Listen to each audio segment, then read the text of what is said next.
Ladies and gentlemen, welcome to Bob Brewer Stadium here in Naugatuck, West Virginia, home of the Tug Valley Panthers as they battle the Tolsia Rebels. This is Dylan Morris here producing. I got my man Andrew Evans, and he will be on the call. Guys, this is Friday Night Football here in Naugatuck. We're going to hear really quickly from our sponsors, and kickoff will be in about 12 minutes and 35 seconds here on the D&D Sports Network. Come on down to the Loose Caboose Grill, located in Kermit, West Virginia. Come on in and try out their home fresh food, and go inside of the caboose and sign your name on the wall while you sit down and get you something to eat. Located in Kermit, West Virginia, go grab you a bite to eat at the Loose Caboose Grill.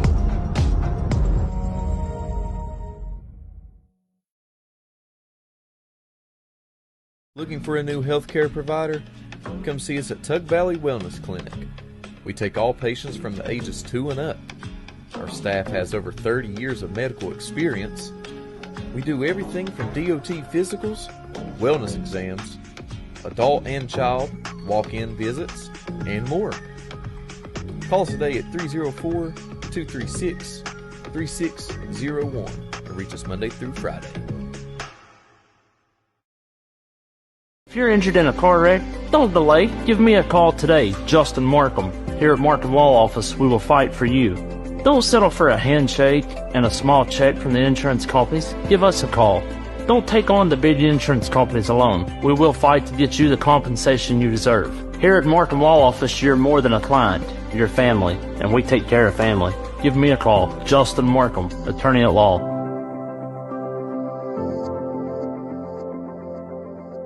If you're injured in a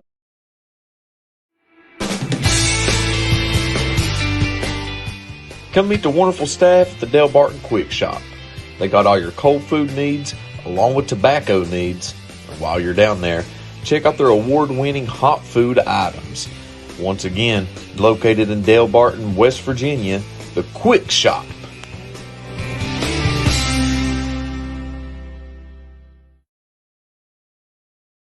Come on down to Treasures Unlimited in Kermit, West Virginia, and let us fill all your shopping needs. It's the holiday season. Don't be left without a gift to give.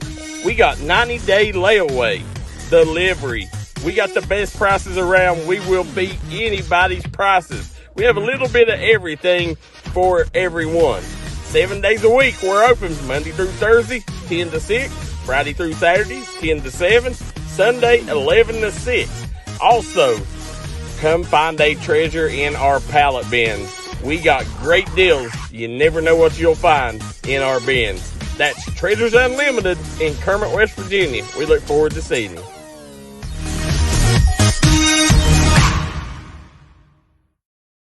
It's wintertime rearing its ugly head. You don't want to be stuck on the side of the road alone. Let Western Auto make sure your vehicle is up to date and ready for the harsh winters of southern West Virginia. Also, don't forget Western Auto is a certified steel dealer. So just in time for the holiday season, put a smile on your loved one's face. Come see us at Western Auto in Kermit, West Virginia. Let us take care of all your automotive needs. Come down to Trailblazers Outfitters, located right off the 4-lane from Williamson, West Virginia, to hop on your new rental of side-by-sides, dirt bikes, or four-wheelers. They also have four-wheeler, dirt bike, and side-by-side repairs, along with accessories, tires, and stereo systems, and a large repair shop. Give them a call today at 859-953-0903 to get your new rental to enjoy the trails today.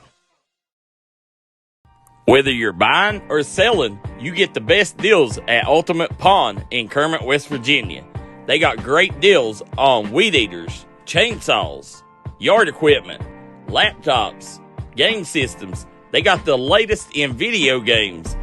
They got handguns, shotguns, rifles, great deals on ammo, and also a large selection of. Whether you're buying or selling, you get the best deals at.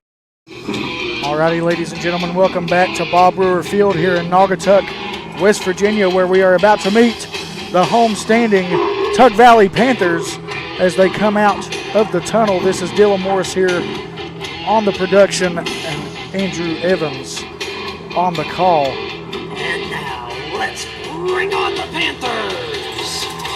And here come the 2023 Tug Valley Panthers. Led out on the field by 2 American flags and a West Virginia flag. And it looks like a Tug Valley flag, and the Tulsa Rebels aren't even paying them no mind as they also enter the field. And this is going to be some exciting Friday night football action with the 3-1 Tug Valley Panthers and the 2-2 Tulsa Rebels. Seems like we had a little bit of a chatter between the two teams as they both ran out, but you know, when you got Tug Valley and Tulsa playing, you might as well expect that up front. Oh yeah, usually the chatter's more often to happen on the basketball court, but they carry it over on the football field as well, as both schools obviously have tremendous multi-sport athletes, and I'm excited to get this Friday night football game going in Naugatuck, West Virginia. I've never been to a Tug Valley Tulsa volleyball game, but I'm sure even there is some trash talk going on. Oh, I'm sure. I'm sure it's universal across all sports. Guys, if you're watching, please give us a like and share and get these mountain athletes some exposure out there. We definitely want to thank our game day sponsors, starting out with Loose Caboose. Guys, if you're watching this on the stream, you know, stop by Loose Caboose and watch the ball game and get you something nice to eat. Definitely want to thank them for helping us out today and letting us get up here and stream this game. We also want to thank Tug Valley Wellness Center, Justin Markham, Del Barton Quick Shop, Treasure Unlimited, Western Auto, Ultimate Pawn, and Trailblazers. And we are about 6 minutes from the kickoff, unless they started a little bit earlier, as it seems that both teams are very excited and very ready. The captains for tonight's game for the visiting Tulsa Rebels, number 56, Ethan Perry. Captains for the Rebels are number 56, Ethan Perry. Matthew Number Kelly. 77, Matthew Kelly. Number 88, Bray Mullet. Number 88, and Bray number 5, Mullet. Robert Evans. And number 5, Robert the captains Evans. for your Tug Valley Panthers. And for the Tug Valley Panthers, Number 77, we have number Luke 77, Bartram. Luke Number Bartram. 28, Bryson Eli. Number 28, Bryson Eli. Number 23, Adam Sloan. Number 23, Adam number 10, Sloan. Buddy Markham. And number 10, Big Buddy Markham. And we will get the coin toss here and see what the decision is and who will be starting off this 7:30 ball game with the ball.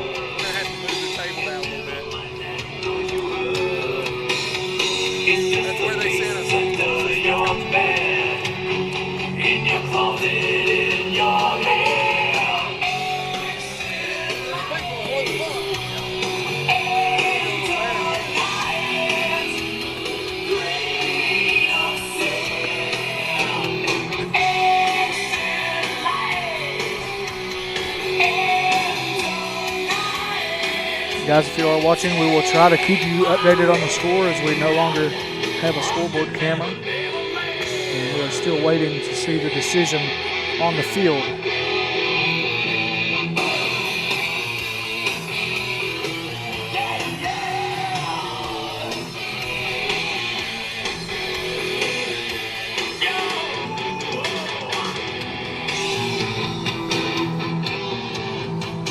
Guys, if you have any questions or comments, you can leave them down below, and me and Andrew will do our best to get back to you.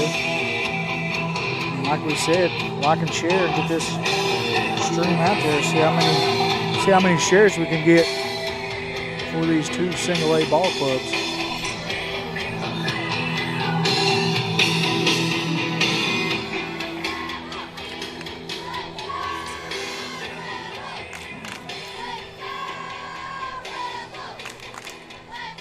Looks like, I believe, Tug Valley won the toss and deferred to the second half, so the Tulsa Rebels will start off won the toss with the and football. elected to receive. And Tug we are Valley ready will for kick off kickoff the ball here game. at Bob Brewer Stadium. A little bit of a packed house tonight, Andrew. Yeah, always good crowd when you got Tug Valley and Tulsa playing. Didn't expect anything less. Yeah, this has grown to be a little bit of a rivalry within the mountains, as I covered both of these schools during basketball season some, and I tell you, they do have some athletes. I don't think I did either of their football games last year, but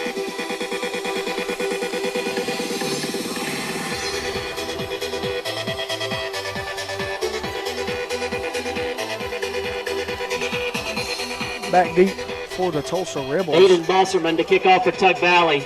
John Gerald. Looks like. And John Gerald and number 10, Luke Williamson, back deep to receive. Back to receive. And there we have the kicker. Aiden Bosserman. Number 33, Aiden Bosserman. Thank you for being prepared there, Andrew. I could not find the young man on the roster. Bella Markham says, let's go Rebels. And we are ready for kickoff. Deep kick by Bosserman. Oh. And there will be no return there as the Tulsa player slips on the reception down there. By number 0, John Gerald. Yeah, just tough there for Gerald, unable to get his footing. At the 17-yard line, Tulsa takes over 1st and 10 in Rebels. Southern West Virginia, Tug Valley is one of few football fields that still have not elected to go to the turf, and they have kept it all dirt. And I know my last time playing here, it was nothing but mud, so thankfully they don't have to deal with any rain tonight. Yeah, if it gets rainy down here, it's tough conditions on the field for sure.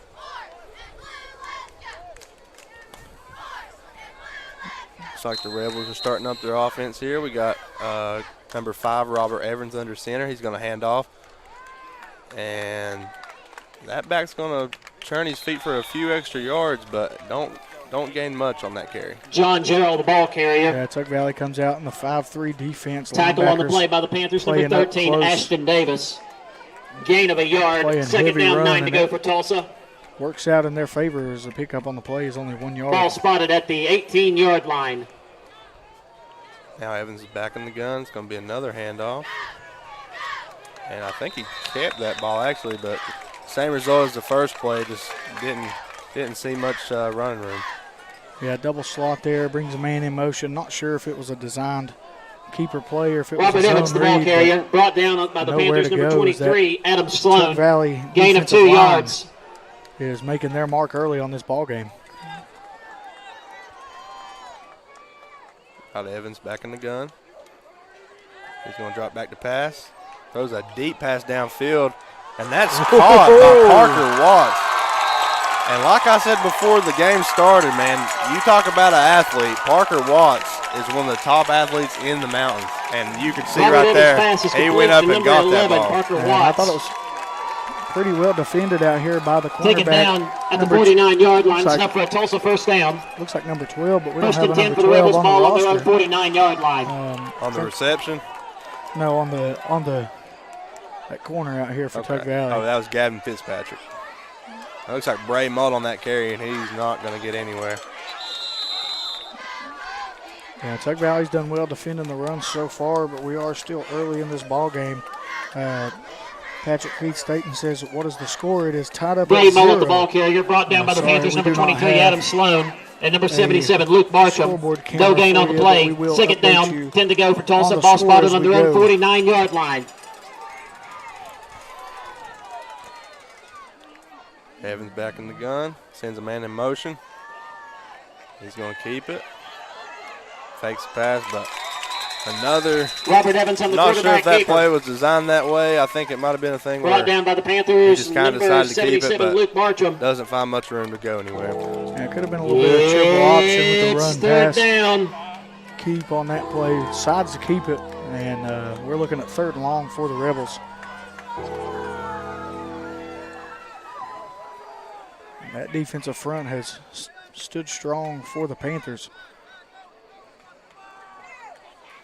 They're now in a 4-4. Here comes the snap. Evans keeps again. This time he's going to take off. This time he's got some room to run.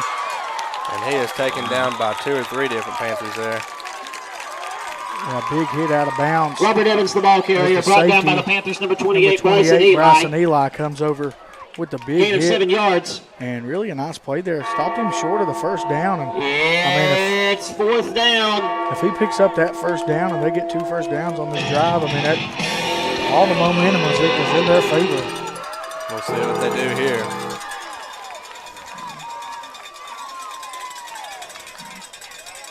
Looks to the sideline for a play call.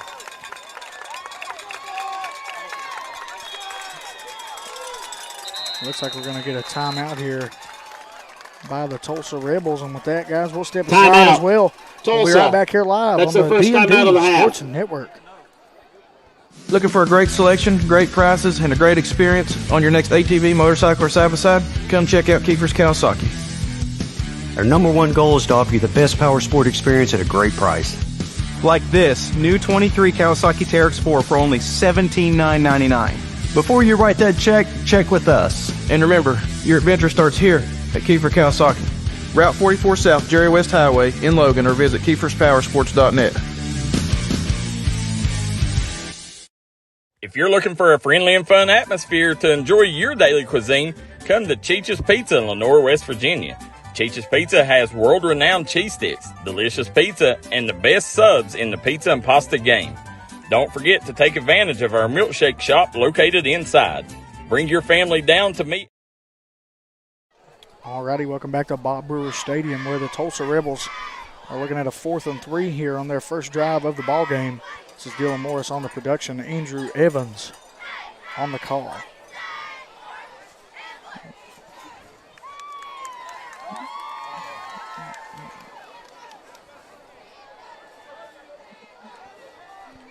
Looks like we're going to have twin receivers to each side, and a fullback to the right. Or no, they're in a punt formation. I didn't even. Oh, but it's he's going to keep it. He's going to get the first down, and there's some dirty laundry on the field. Yeah, there's a couple, and I'm not with that on a play like that. You never know if it's Robert Evans, the ball if it's carrier, holding tackled on the downfield play or by if the it's Panthers, a number face 1, Cameron mask. You never know. Flag on the play. So we'll see. We'll see here with the flag back here. I would assume it's going to go against the offense. We will get the call from the White Hat in a moment.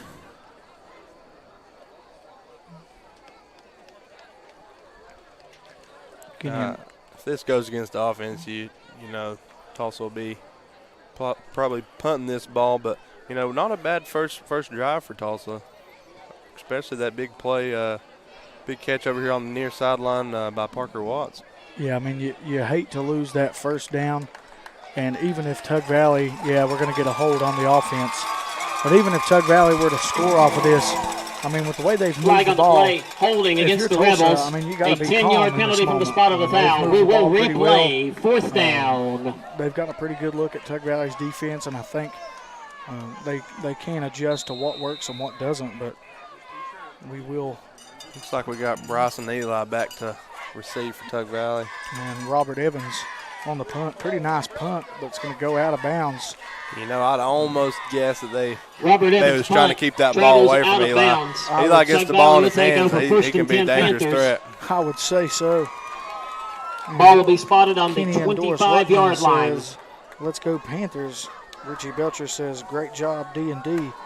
And Richie, we sure do appreciate it, but without our sponsors, we wouldn't be able to get up here, and without our viewers, we wouldn't either. So thank you guys, and thank our sponsors. And speaking of sponsors, guys, if you're unable to watch the game and you're in the Kermit area, go down to Loose Caboose and watch the game and get you something good to eat. I know they're down there watching it as well, and we want to thank them for doing all they can to help us this evening.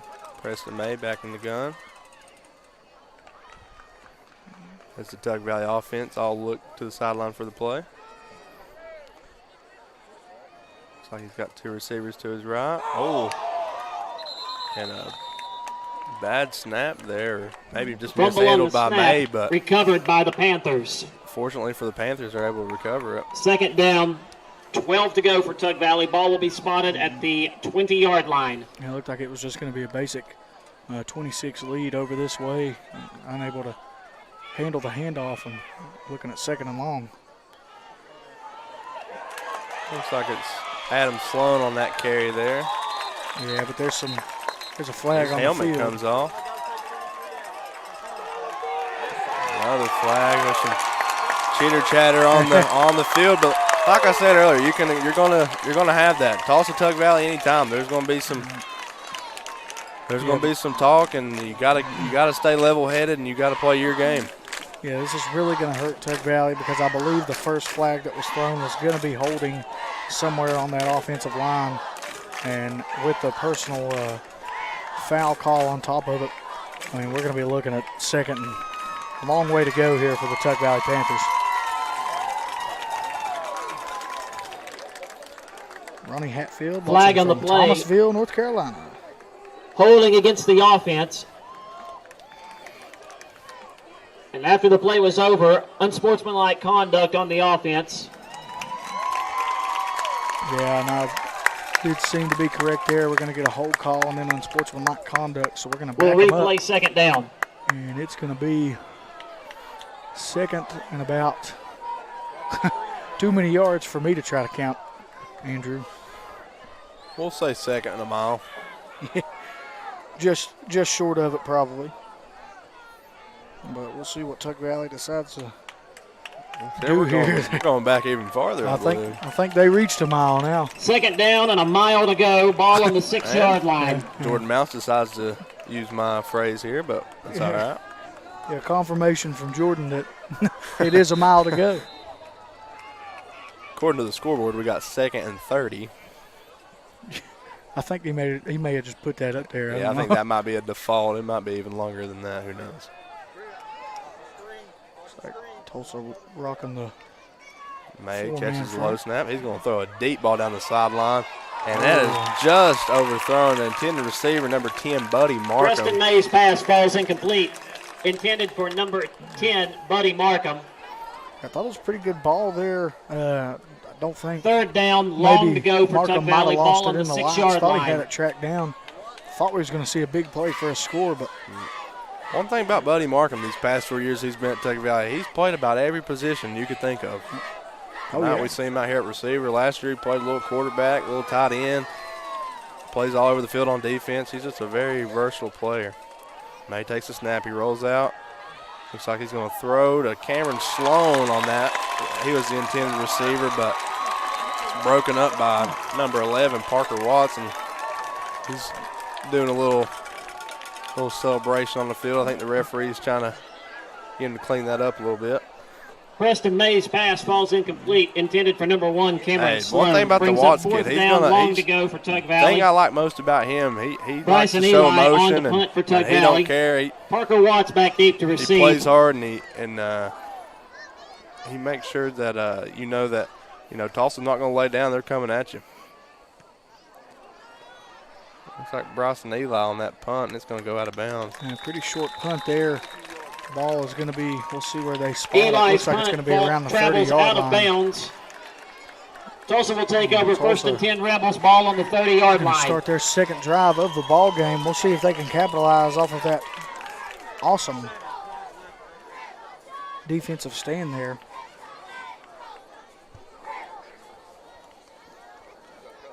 Jamie and Whitney Copley says, "Go Rebels." Teresa Spradlin says, "Let's go Panthers." Bryson Muncie says, "Putting a seatbelt on them." And Ethan Varney, the score is tied at 0. Hand off to Mullet. Mullet's going to break a few tackles. And it looks like he's still on his feet. It's not been blown dead. Now it is. But Bray Mullet on that carry there, I believe. And, man, he broke 2 or 3 tackles there. Yeah, excellent run there by Mullet up in between the tackles. Ray Mullet, the ball And, carrier, brought down by a host of Panthers. with a kid that size and that physicality, Gain of 6 he yards. used his Second down, first 4 to half go for and feeding the Tulsa. ball really punished that defense. Ball spotted at the and wear 'em 25-yard out, try to line. open your offense up. And I tell you what, Andrew, I watched that young man play some basketball last year, and pretty good shooter. Yeah, he's smooth. He's smooth for his size. He's definitely got skill. Unexpected of the young man, but a pretty good shooter. Tulsa looking at second and about 4 here. As the clock will continue to run with 7:20 to go here in the first quarter. We are tied up at 0 apiece. Looks like we have a different quarterback in the game now. Looks like Caleb Thompson's In at QB now. Running up the middle, trying to fight for those extra yards, and he's going to get them. Going to bring it up to 3rd and about 2, depending on the spot. Yep, and looks like that was a lone play for the second string quarterback there. Evans right back in the game. It could have been a brought down by the Panthers, number 1, Cameron Sloan, and number 2, Brady Brewer. He is back in the ball game. Glad to see no injuries. It's 3rd down. 3rd and 2, high formation for the Rebels. That's going to be offsides on the Rebels there. Flag on the play. False start on the offense. 5-yard penalty. It will remain. 3rd down. You hate to see that on those 3rd and short opportunities. Now you face when you had a 3rd and 2, now you face a 3rd and 7, and makes it a completely different situation. Yep, completely changes the play call as well. Evans back in the gun. Mullet to his left. Evans is going to scramble. And I think he may be a little short on that run there of the 1st down. Yeah, he got it back up to where they were previous to the flag call a moment ago, but it is going to be 4th and short. Robert Evans on the quarterback keeper. And brought down by the Panthers, number 23, Adam Sloan. They are going to go for it, and they almost have to. I mean, you can't punt down here. I've not seen 4th down. Many kickers at the high school level be able to make a field goal from especially not at this level of high school. Yeah, not here in the mountains. We are tied up at 0 here with 5.5 to go in the 1st quarter. Looks like Mullet on the carry again. I think he will get a 1st down. Definitely going to be close, but I do believe he got that yard. He's a hard-nosed runner. He is, honestly. I thought he had the cutback off Ray the handoff right up the middle, brought down by the Panthers, number 23, he's sniffing for Adam contact Sloan. so much he just decided to run also into his own in on the guys. stop, number 15, Austin ain't nothing Smith, wrong with that. and number 55, Dakota Walker. And I think they're going to have to measure it because ball spotted at the 20-yard line. Close. Official timeout for a measurement. We will get the measurement here, but I'm going to assume he just got it. A little closer than I thought, but I think he got it.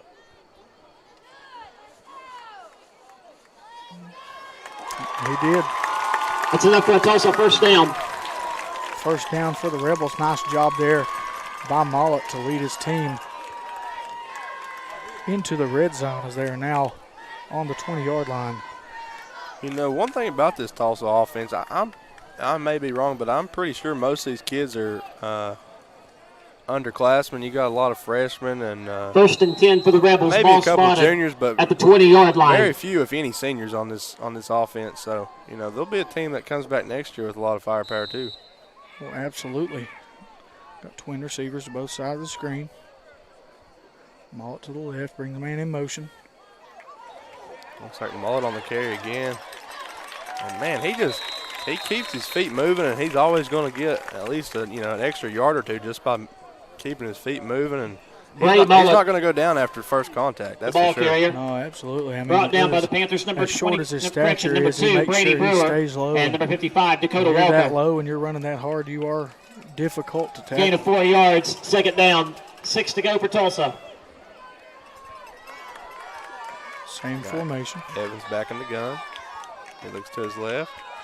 He's going to keep it again. And this time he may find the end zone. And that's a touchdown by Robert Evans for the Tulsa Rebels. And that will be the first score on the scoreboard tonight.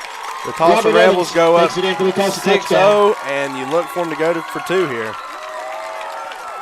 Nice run. And if I'm not mistaken, I think Evans is a freshman, actually. Product out of Fort Gay, I want to say.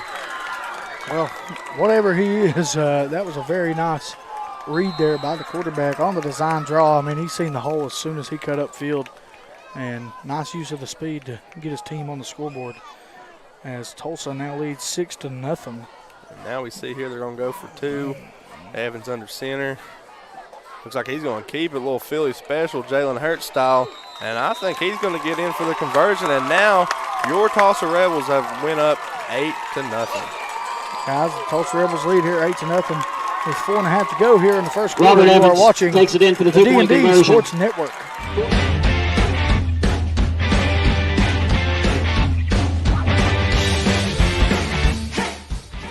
Does your car have a frown? Well, come on down to Evans Auto Parts, located in Delbarton, West Virginia, right off the turnoff from Birch K through 8. When your cash is tight, they make sure the price is right. Come on down to Evans Auto Parts.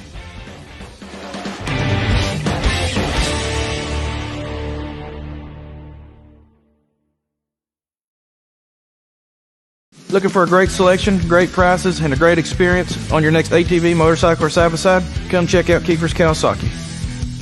Our number one goal is to offer you the best power sport experience at a great price. Like this new 23 Kawasaki Teryx 4 for only $17,999. Before you write that check, check with us. And remember, your adventure starts here at Kiefer Kawasaki. Route 44 South, Jerry West Highway in Logan, or visit KiefersPowersports.net.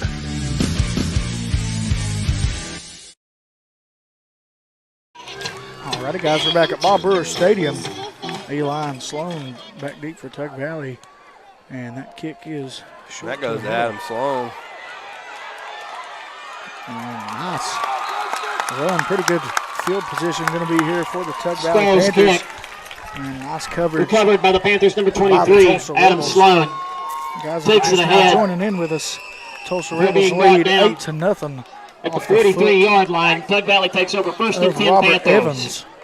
And we have 4:24 to go here in the first quarter. Dylan Morris here on the production. Andrew Evans on the call.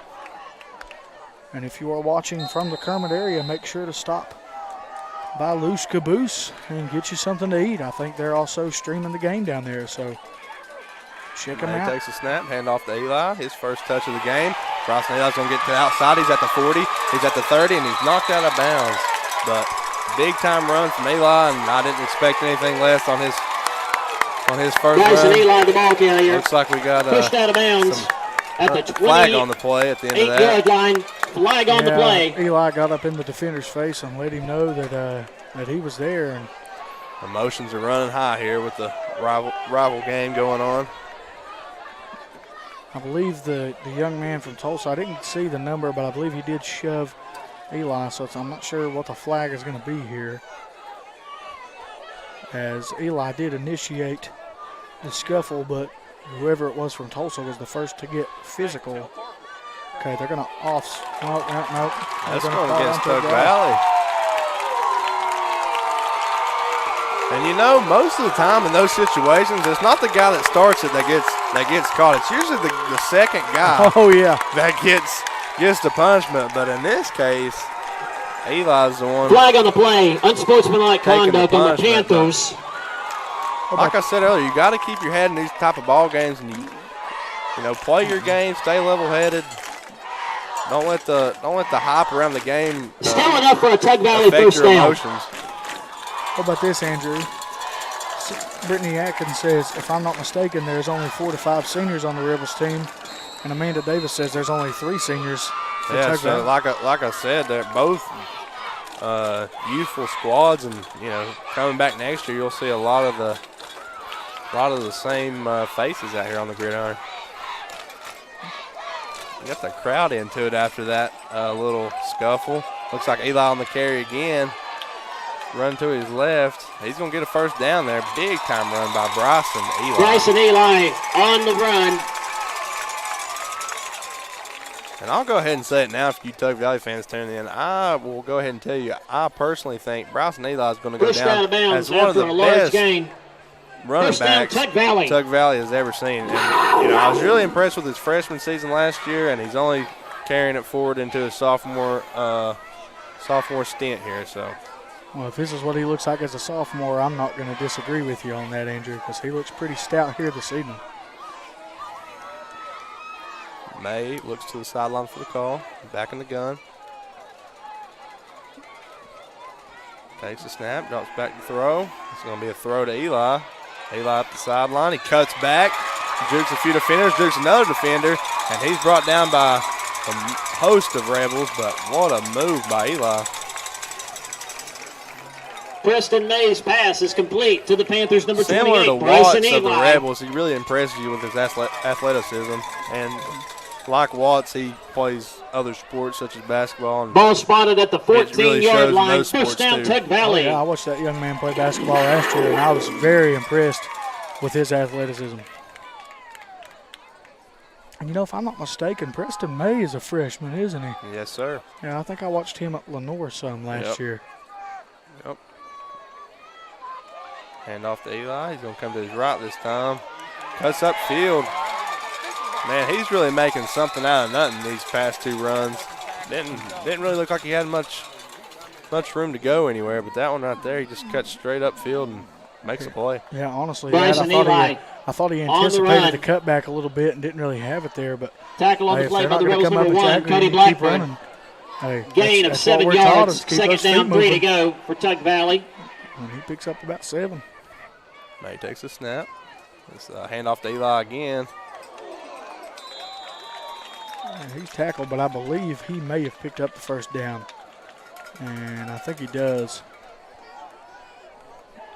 Heard a little bit of a reaction from the crowd out there. I mean, it was a decent hit, but I'm Bryson Eli on the run. If that was brought down by a host of Rebels at about the 5-yard line. Away from the ball. Push down Tug Valley. First and goal for the Panthers. Ball spotted at about the 5-yard line. May takes a snap. Oh, juggles the snap. Now he's going to roll out to his left, and he's going to be taken down by the Rebels. Preston May on the quarterback keeper. Good hands by May. That could have went. That could have went really bad for the Panthers there. If he would have dropped that, a couple Rebel defenders there, that might not have ended well for the Panthers. 8-0. Tulsa. No gain on the play. 2:30 to go in the first second quarter. Down. Goal to go for Tug Valley. Tug Valley, second and goal. The offense looks to the sideline for the play. I think Tug Valley uses that as a way to kind of see what the defense sets up in before they really decide on what play call they want to go with. Oh, absolutely. They bring him in over, straight off to Eli again. Eli is going to walk into the end zone, and that's a touchdown for Bryson Eli. Yeah, and just to touch off of what you said, I'm not sure what the design play was at first, but whatever they adjusted to was the right call. And after a drive like that, nice to see Eli get his carry in for the touchdown. Bryson Eli takes it in for the Tug Valley touchdown. That brings our score 8-6 Rebels, and now we'll get to see Tug Valley go for 2 here and try to tie this ball game up. Just like the previous play, they look to the sideline for the play again.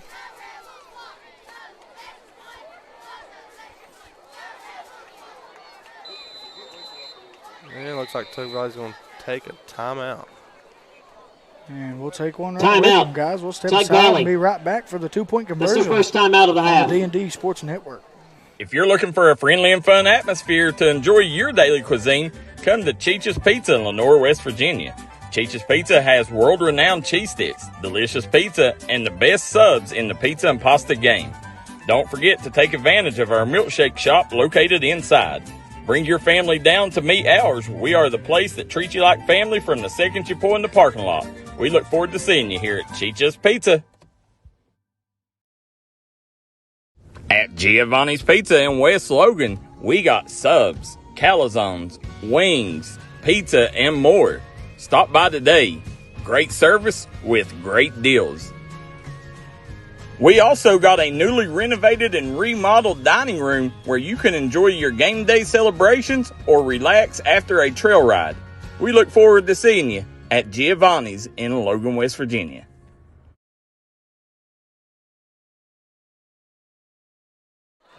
Alrighty, guys, we're back here live at Bob Brewer Stadium here in Naugatuck, West Virginia, where the Tulsa Rebels lead 8-6 over the Panthers, but the Panthers are set up to try to tie this ball game up on this 2-point conversion.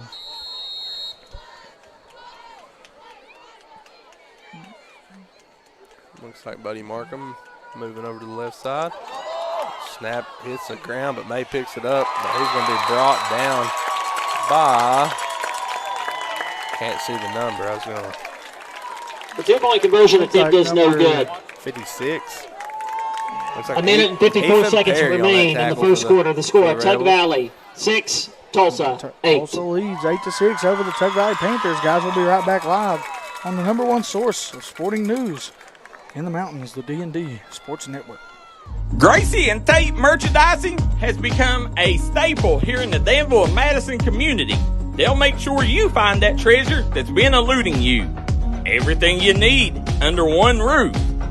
New items at discounted prices right here at Gracie and Tate Merchandising. Go Skyhawks!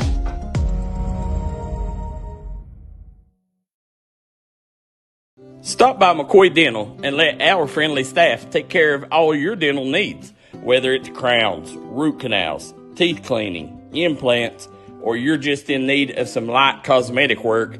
We have you covered. McCoy Dental. Alrighty, we're back here live in Naugatuck as that kick is deep, fielded around the 30-yard line. And stood up by number 2 for the Panthers. Brady Brewer, big-time hit by Brewer. Bosserman's kick fielded by number 4, Peyton Rice. Tulsa will take over first and 10 Rebels. Beals on as number 6 for the Panthers. Guys, once again, we do apologize about the scoreboard camera. We are unable to set it up, but we will update you as the game goes on. And we also want to thank our game day sponsors, including Loose Caboose down in Kermit. Guys, if you can get down there and watch the ball game this evening and get you something nice to eat, I do think they are showing it down there. Otherwise, they are still a good restaurant to go get you some nice food at, and they have helped us a ton here this evening, so go check them out. Twin receivers to both sides. So the man in motion, hand off to Mullet, and this time Mullet, there we go again with him keeping his feet moving. Not sure if it really Mullet, the ball carrier, impacted the yard gainers there. Brought down by the Panthers, number 13, Ashton Davis. He got a couple yards. And number 10, Buddy Markham. And I tell you what, the thing about Mullet is the more those linebackers and those gain of 3 yards. Defensive backs have to come up and tackle him, 7 to go the for more Tulsa. they're going to get wore out and the more it'll open up at the passing game and the line. outside for the Tulsa Rebels if they do decide to use it. Evans takes the snap. He's going to keep it this time. Coming to his left. Got a flag out here behind the play. And, man, he was breaking tackles everywhere. And that's a heck of a run for a freshman. Robert Evans on the quarterback keeper. Flag on the play. But you wonder if this is coming back, and it is. Yeah, it's going to be a hold on the offense. Man, that's the thing I hate the worst about football. Big-time play, and then you just got to have the walk of shame back down the field after a flag. As a former fullback, I've been on both sides where I've had the big run and somebody gets called back for holding, and then where my tailbacks had a big run and I got caught holding leading up in the It can lead to some frustration for sure. Oh, absolutely. I think it's more frustrating for the person that it gets called on than the runner, because as penalty is holding against the Rebels. As a teammate, there's nothing you want more than to see your brother succeed. Yeah, and you really hate to be the reason for it being called back. Yeah. Kind of all eyes on you at that point. So trips to the top of your screen, Mullet to the left. Evans takes the snap. He's going to throw this one, I believe. It's going to go to Mullet. And what a grab by Mullet. Kind of tipped it with one hand and brought it in. That was a nice catch by Bray Mullet. Robert Evans' pass is complete to number really 88, good play Bray design by the Mullet. Tulsa Rebels. Anytime you go pushed out of bounds by the Panthers, number 23, Adam Sloan. You automatically think the ball's going that way. But gain of 10. Jamie and Whitney Copley says, can we get a big shout out to the Crum Mountaineers? 12 young men have been putting work to have a football team for the first time in 10 years. And I tell you what, I can't do nothing but tip my hat off to that. That is awesome to hear. I love youth football in the area, and I'm glad that they finally have a team. Mullet on the carry again. This time he's going to be taken down by a host of Panthers. Bray Mullet, the ball carrier. Adam Sloan taken led down that the Panthers, tackle. number 23, Adam Sloan. Be fourth and long. Got to think punt here for the Rebels as they do have that 8-6 lead. Don't want to do anything too hasty here. Also in on the stop, number 2, Brady Brewer. Trust your defense, but it looks like we're going to get a timeout here by the Tulsa Rebels. And guys, we'll take one right with them. At the end of the first quarter, the score. On the D&D Sports Network. Tulsa 8, Tug Valley 6. Call Restoration 1, West Virginia's go-to cleanup crew. Don't let fire, wind, water damage ruin your property.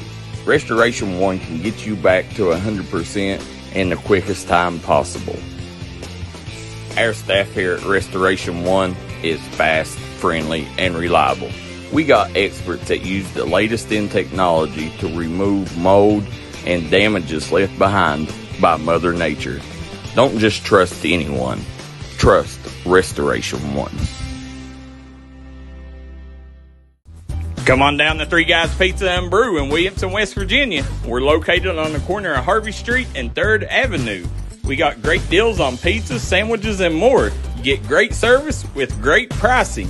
Enjoy your birthday or ball games with us here at Three Guys Pizza and Brew. Look forward to seeing you.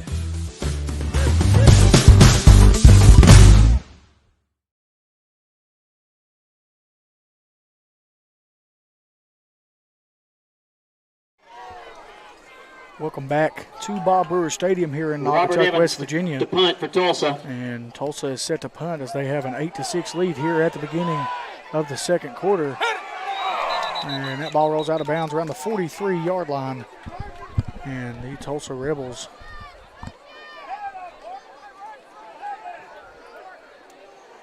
Evans punt travels out of bounds. Tug Valley will take over possession. First and 10 Panthers.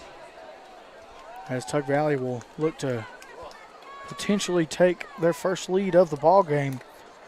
You are watching the D&D Sports Network. This is Dylan Morris here on the production. And Andrew Evans, a Tug Valley alumni, on the call.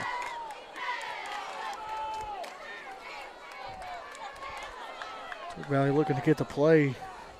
16 seconds on the play clock. Looks like they're going to line up twin receivers to the top of the screen, fullback to the right.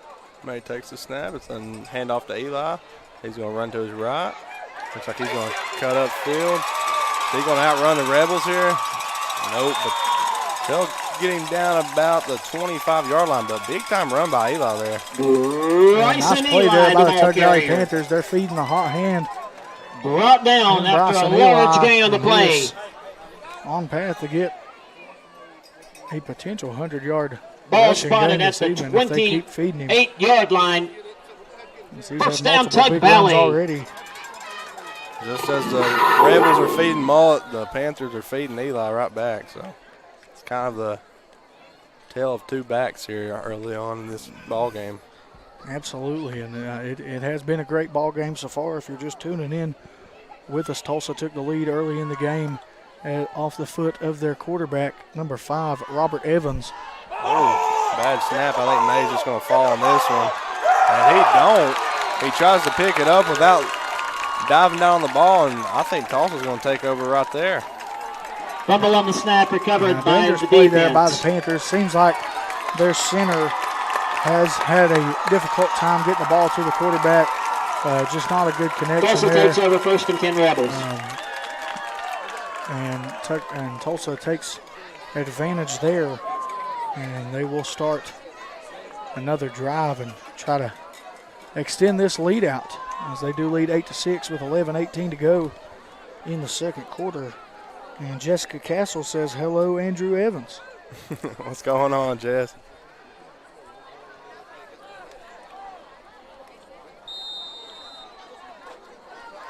Brandon Parsley says, way to go, Tulsa. Oh, and now a bad snap from Tulsa, but Evans is going to do the smart thing and fall down on the ball there. Yeah, I was going to touch on that a second ago. I try to tell my guys at Man Middle School, I try to tell them, listen, if that ball's rolling around, the odds of you picking it up are slim. Second down, 30 to go for Tulsa. Ball spotted at the 25-yard line. There's people running full speed at you. Just try to get on it and cover it, do the safe thing. Well, you hate to take the loss, but it's a lot better than turning the ball over completely. Exactly, because you can at least get in better field position for a punt, or you might get lucky on a second, third and long, and you might break one out. So it's like going to have trips, receivers to the top of your screen, lined up to the left. 4-man front working for Tug Valley. And Evans going to try to keep it. Again. But this time he's brought down by number 22 on that tackle. And that is Kane Thompson. Robert Evans on the quarterback keeper, brought down by the Panthers, number 10. That's Buddy a Markham. freshman defensive and player. number 22, He comes out Kane of Thompson. Kermit. And Buddy Markham also there on the tackle. Nice job by both defenders to stay at home. And unfortunately, it looks like we do have a player, probably Evans, I believe, shook up on the play. And our hope as broadcasters would be that young man is okay and in full health. May have just possibly gotten the wind knocked out of him there, as he did take a hard hit, but awful tough young man to get up, and you can see he's upset. He wants to stay in the game. Robert Evans, the shaken up Tulsa Rebel player on the play. He is going to step out for a play or two and catch his breath as the Tulsa Rebels will set up. And if I'm the coach there, I'm thinking the same thing. I mean, probably going to end up in a punt on this drive. So I would probably also sit him out for a couple plays and let him get a breather as the clock continues to run. And we will see Caleb Thompson back in at quarterback for the Rebels. Amanda Copley says I'll be streaming halftime announcing homecoming king and queen. Yes, we will. Bray Malt with the carry. This time Tug Valley's prepared for the hard-nosed runner, and they take him down with the ball carrier early into that run. Yeah, just about all you can do there. I mean, set up on the bad snap. I mean, you kind of knew going into the drive you were probably going to have to punt there. Taken down by the Panthers, number 23, Adam Sloan. Skipper Ferris says, how did the Logan Middle School kid get after the Logan Seville game? Actually, ironically enough, that's my little cousin. His name is Grayson Sanders, and he is Robert doing Evans better. Back to punt. However, it was a pretty nasty Bryson hit. Eli back deep to receive. And I think his decision on whether he's going to finish the season or not is still up in the air. Short punt, and it's going to go out of bounds. Both teams struggling with punts tonight, it seems Evans' like. punt travels out of bounds. Yeah, between punts. At the 40-yard line, Tug Valley takes over 1st and 10 Panthers. Between punts and flags, both teams have struggled on the mental aspect of the game. Ladies and gentlemen, may I have your attention, please? We have some vehicles that we need moved. Jessica Markham. If you are driving, it is 8-6 Tulsa. Dark-colored Buick with West Virginia license in the first half. 68S 882. A white Honda Accord, West Virginia 3US 777. And slot or a receivers white to the Ford bottom Fusion of your screen. 2ZH686. Return to your vehicles and move it immediately. You have the road blocked leading up the hollow. Thank you. May takes a snap. He's going to hand off to Sloan. Sloan's going to run to his right. Getting some pressure from the Rebels, and they're going to bring him down for a loss there. Adam Sloan, the ball carrier. carrier. By the backside. Brought down by the Rebels in the defensive backfield. end to keep that outside containment. Doesn't let Sloan get outside. Second down, 12 to go. And going to bring up 2nd and 12 for the Tug Ball Valley spotted Panthers. at the 42-yard line. Skipper Ferris says, I've wondered about that kid. I worry about him. Glad to hear he's doing better. And, yeah, I am too. I mean, that is my little cousin, and I'm not just saying this, but he is a fantastic kid. And, I mean, you hate to hear that about any kid at all. But it hit a little bit more personal, for me being my family. But as a member of the community, I mean, I would hate to see that to any of these young student athletes. May take a snap, hand off to Eli. Eli's going to break up the right side, and he's tackled by number 0, Eli, the ball carrier. John Brought down by the Rebels, number 0, John Jarrow. Nice run by That's Eli. enough for a Tug Valley. First down. And he is really carrying this Panthers offense so far tonight. Yeah, I just read something that said Mingo. Tug Valley has jumped on the back of Bryson Eli and that offensive line, though. That offensive line has done a great job opening up holes for Eli to make his cuts and get upfield. May takes the snap. Another handoff to Eli, and the Rebels are prepared this time as they tackle him just about as soon as he touches the ball. Bryson Eli, the ball carrier. Tackled by the Rebels, number 66, Braxton The McCoy. score currently is Tulsa 8, Tug Valley 6, as we got Gain 7 of a minutes yard. and Second down, 9 to go for 40 Tug seconds Valley. left in this second quarter.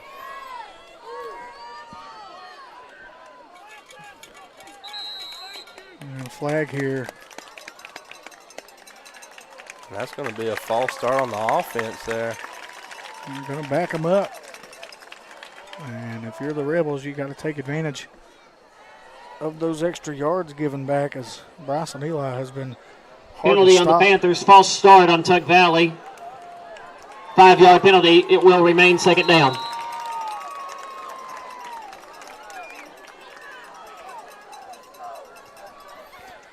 So second down and about 13 to go for the Panthers. Guys, if you're watching from the Kermit area, make sure you stop by Loose Caboose Restaurant. I think they're watching this game down there, and you can go down there, watch this game, and get you something good to eat. May takes a snap, rolls out to his right. He's going to throw to Buddy Markham.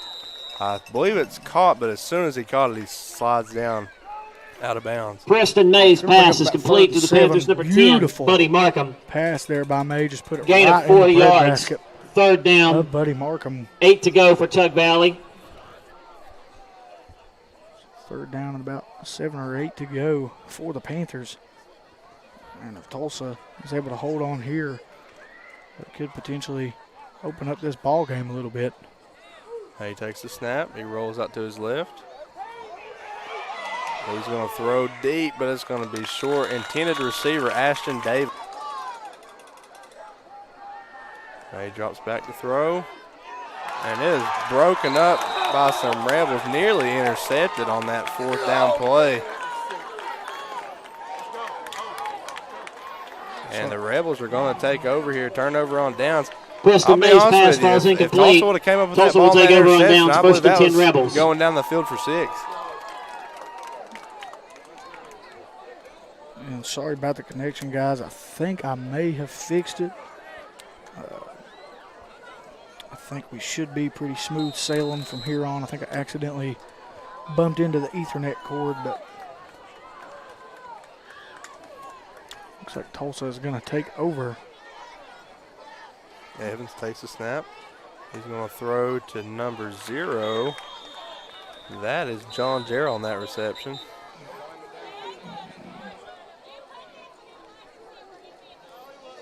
Robert Evans' pass is complete to number 0, John Jarrell. Flag on the play.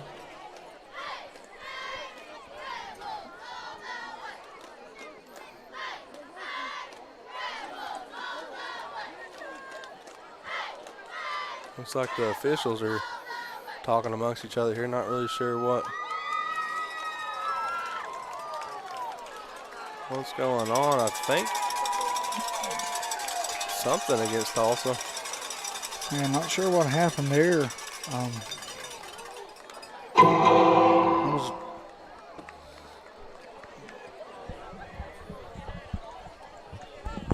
checking some things out and wasn't exactly looking at the Penalty field. on the Rebels. Ineligible receiver downfield. That's a 5-yard penalty.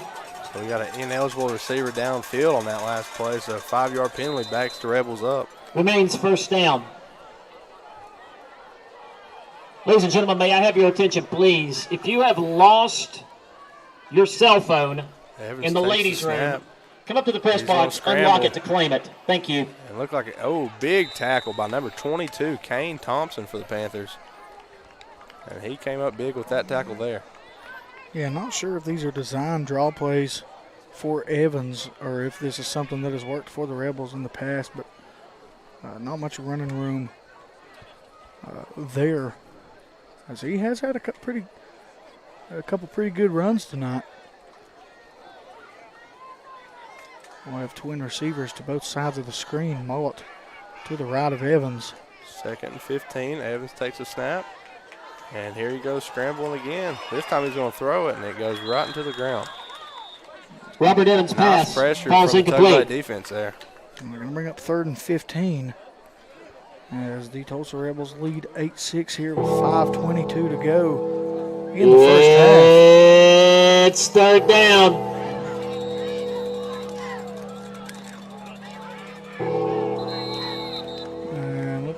we may have something going on the field.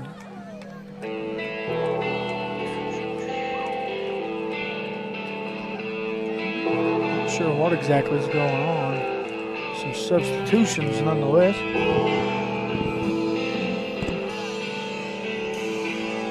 As Tulsa lines up trips receivers to the bottom of your screen.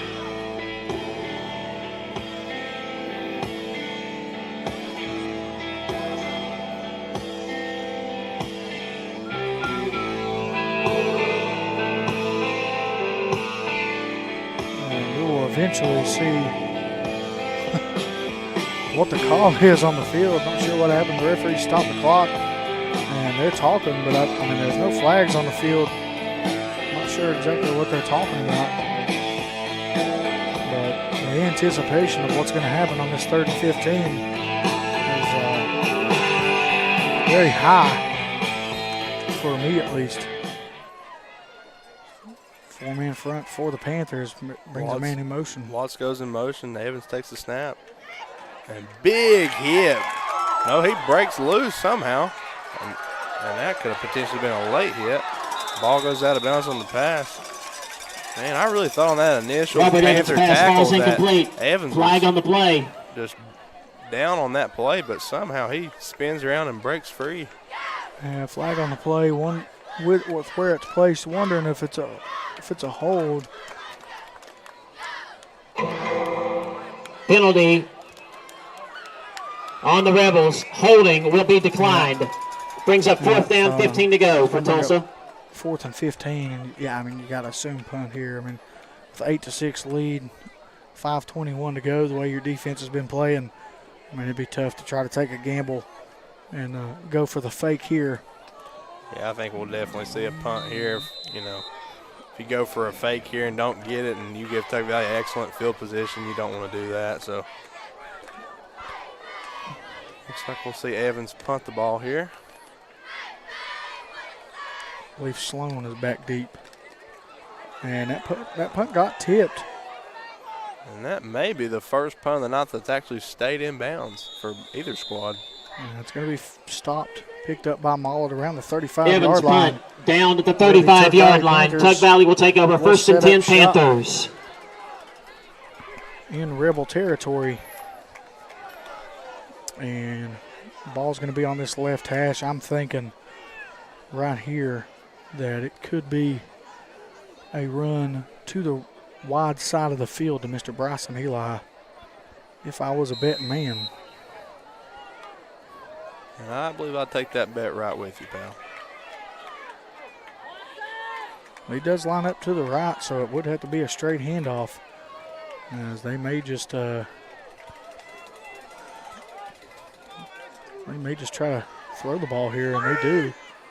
May throws deep downfield and right through the hands. Intended receiver Ashton Davis on that pass. Beautiful ball by Preston May. I mean, couldn't have put it in any better of a spot, but unable to pick Preston May's pass Davis. falls incomplete, intended for the Panthers, number 13, Ashton Davis. 2nd down, 10 to go for Tug Valley. Ball spotted at the 35-yard line. 2nd and 10 now as Tug Valley is trying to get the play call in. They have trips right with the slot and the tight end, and they're going to get the offsides as number 6 for the Rebels don't have him on the roster. Offsides against the defense. 5-yard penalty. It remains 2nd down. It is going to make it 2nd down and 5. Ball still on the left hash, and I'm still waiting for that big inside handoff to Mr. Eli, and he lines up on the left this time, so looks like that will be the play call. And no, they fake it. Oh, nearly brought in by Eli. Preston May's pass falls incomplete, intended for number 28, Bryson Eli. Nice play design there, though. I'm up here betting that they was going to hand it off to him there. Yeah, I'm right there with you. I really expected Eli. 3rd down, 5 to go for Tug Valley. Ball spotted at the 29-yard line. They go with the pass, and then it's just fell just a little short. you know, you just never know. I mean, on plays like that, you know, you might try to overthink it and try to go off what you think the defense is guessing, and then other times you wish you just would have went with the obvious here. But there's play action again. Throws to Brady Brewer downfield. It's caught, and Brewer looks like he may have fumbled the ball. Yeah, he did fumble, but he was able Preston May's to get pass is back on complete to number 2, Brady Brewer. Fumble on the play, recovered by the offense. Nice play design on the seam pass. Man, but I'm sure most fans tuning in really thought Brady Brewer was going to get in the end zone there, but got tripped up. Fortunately for the Panthers, he was able to recover the ball. Yeah, it's just a speed battle there. Didn't see who the linebacker was on the recovery, but nice job by Brewer to get back on that football. As with 4:12 to go in the first half. Tug Valley Panthers trail 6-8, and they are knocking on the door of the Rebel end zone, and they could make this their first lead of the ball game. Twin receivers to the bottom of your screen. Markham in motion to the left. They're going to hand it off. Eli. Nowhere to go there, but got a flag on the play. This has been the longest first half of football that I've been to in a long time, due to multiple penalties so far in this ball game.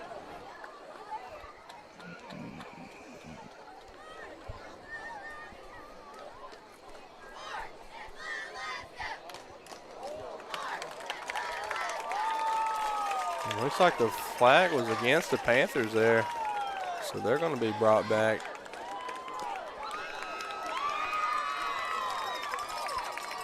Penalty is holding on the Panthers. Yep, holding penalty on the Panthers. That 10-yard penalty from the spot of the foul. It remains first down. Same formation, no motion this time. Eli with the ball at the carry again. He spins loose. He's going to pick up a couple more yards.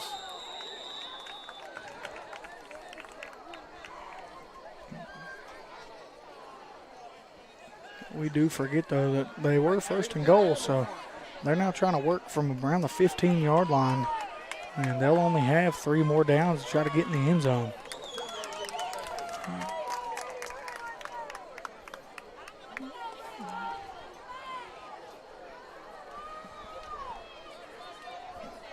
Folks, we don't have a scoreboard cam right now, but currently we're sitting at Tolsia 8, Tug Valley 6 with about 3 minutes to go before halftime.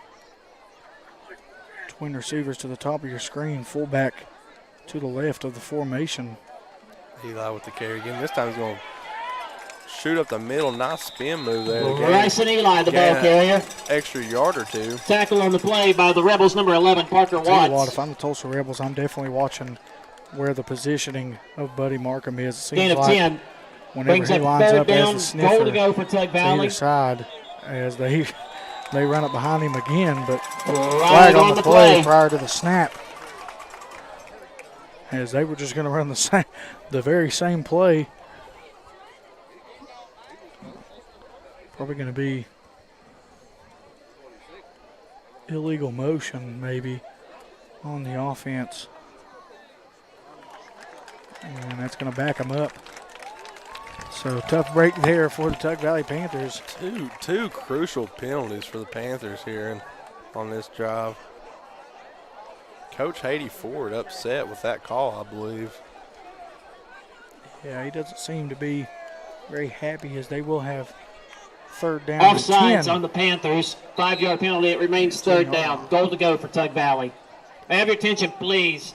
We need all homecoming attendants and their escorts to please report to the east end zone nearest the school. Thank you. They're going to line up twin receivers to the top of the screen, and Markham will line up to the right. And Sloan goes in motion. And that time, May learned from his past mistake. That time he just got down on the ball. now we're going to be looking at 4th and about 15 for the Tug Valley Panthers. Tough break there. Fumble on the snap, recovered by the offense. Brings up 4th down. Goal to go.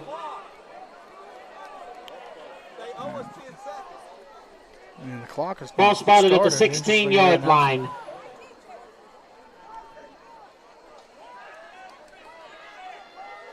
And it is now running. As I'm not going to lie, if I was Tulsa Rebel fans, I would be upset there as well. May takes a snap. He's going to throw to Buddy Markham deep, but it is overthrown. And now the Tulsa Rebels are going to take over with a turnover on downs. 1:27 to go here. We'll see what the Tulsa Rebels. Preston May's pass falls incomplete, intended for number 10, Buddy Markham. Tulsa takes over, 1st and 10 Rebels. Tug Valley won the toss and decided to defer, so they will get the ball starting at the half.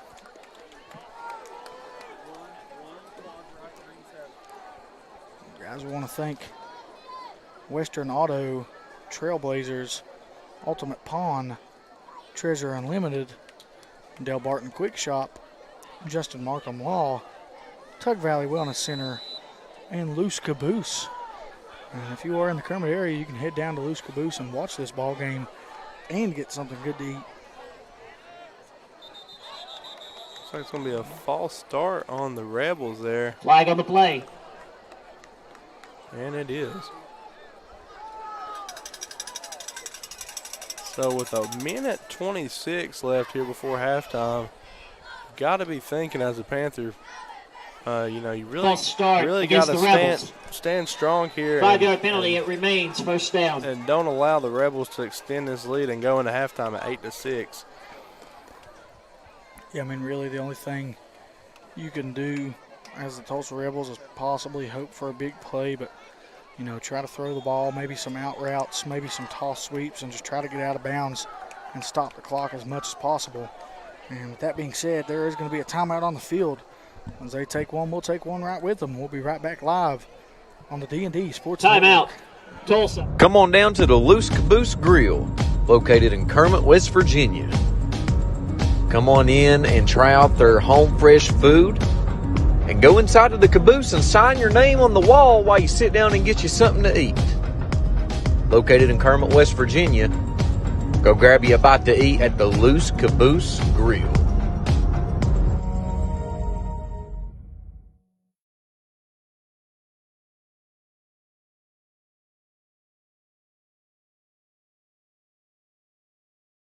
Looking for a new healthcare provider? Come see us at Tug Valley Wellness Clinic. We take all patients from the ages 2 and up. Our staff has over 30 years of medical experience. We do everything from DOT physicals, wellness exams, adult and child, walk-in visits, and more. Call us today at 304-236-3600. We are back here live at Bob Brewer Stadium in Naugatuck, West Virginia, where the Tulsa Rebels have the ball and an 8-6 lead. With a minute and a half to go here in the first half. Watts in motion. Watts is going to get the ball here. He's going to cut up field. He breaks a few tackles. He breaks another tackle. And he's coming up the sideline. He is brought out of bounds by Ashton Davis. And now we got a little chatter from the players once again.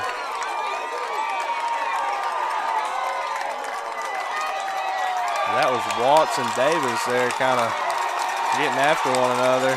They're two very respected members of their basketball now teams. We got the crowds into it.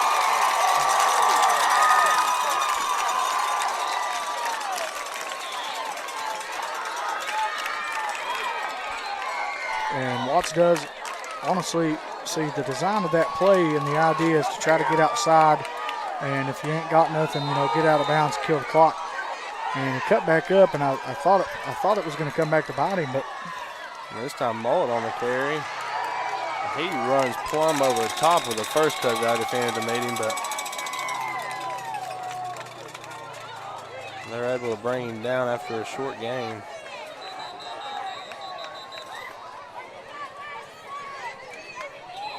could be a timeout here on the field, a referee timeout. I'm not sure what the timeout is for.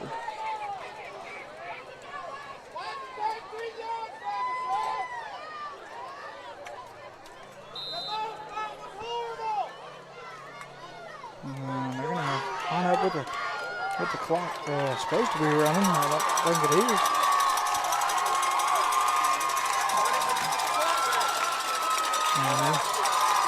They now started.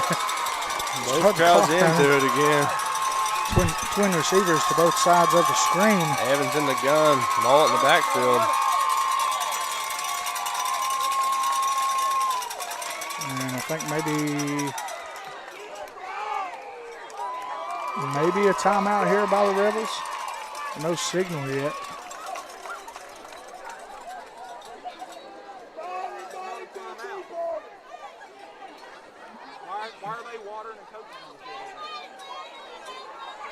And no timeout on the field. And Tug Valley better be careful here, as they're bringing water and coaches out on the field, and I'm not sure that they're supposed to do that.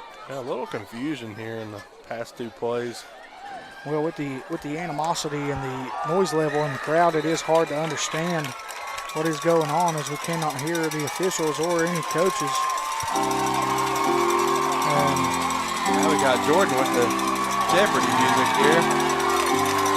Jordan with the Jeopardy music. The Panther defense is agging on the crowd. We got the homecoming attendants coming down in the end zone here. It's just complete chaos. Still not sure really what's going on with the officials. But hey, let the crowd get into it. We got about 39 seconds left here before halftime. Evans drops back to throw. He's going to throw a deep ball to Parker Watts, and he is not able to make a play on that ball. Designed wheel route there, and Watts just doesn't do a very good job of getting outside and selling Evans selling pass the out route. Falls incomplete. And the corner read it all the way. Intended for number 11, Parker Watts. Now we have, looks like a second and brings up third down. Oh, excuse me, third down. 7 to go for Tulsa. And 7 with 15 seconds left before halftime.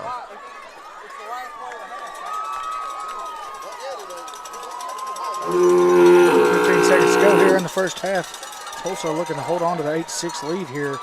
And if I'm Tulsa, I'm probably running the ball here. If you air the ball out, you give a potential pick six, and you have that 8-6 lead. Your defense has played awesome. Go into the half and make adjustments. I personally am probably running the ball and going to the half, but that's just me. And with the tension in the air, I could also see them trying to go for a home run play. So, just to the coach's discretion.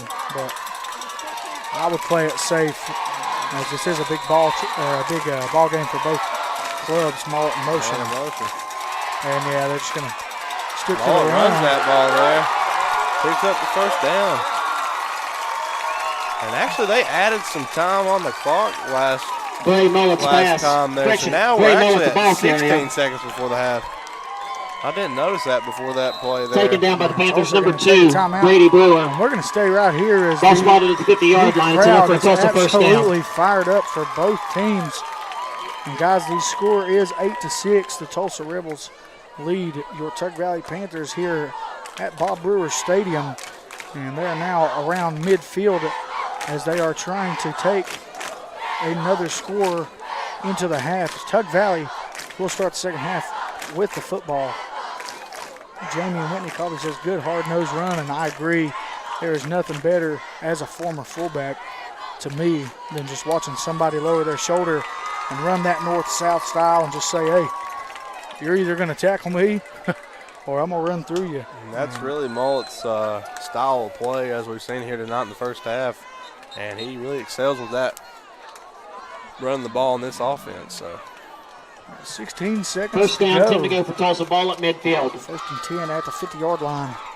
And we'll see what they draw up here. Got to think they're going to take a shot downfield, but what the route design will be, you never know. Probably going to try to make that corner. Takes the snap. He's going to throw a ball to Parker Watts here. Watts unable to make a play on the ball. Great defense by the Panthers. And that coverage was by Cameron Sloan there, another freshman for the Tug Valley Panthers. Robert Evans' pass falls incomplete, intended for number 11, Parker Watts. Not a bad decision there by the Tulsa Rebels. They go trips the other way, try to get Watts in one-on-one coverage on this back flag side. On the play. There is a flag on the play that I did not see.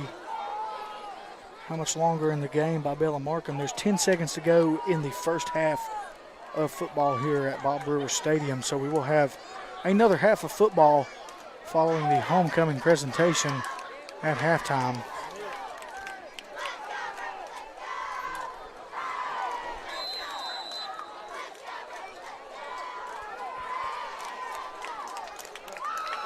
Four-man front here by the Tug Valley Panthers.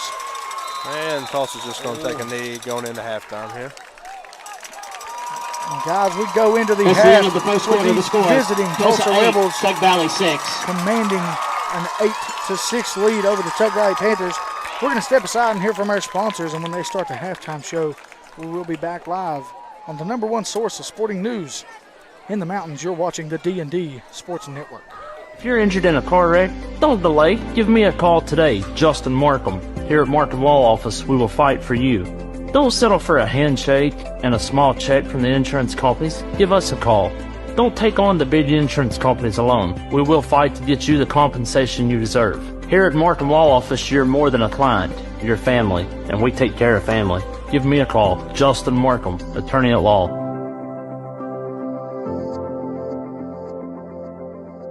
If you're injured in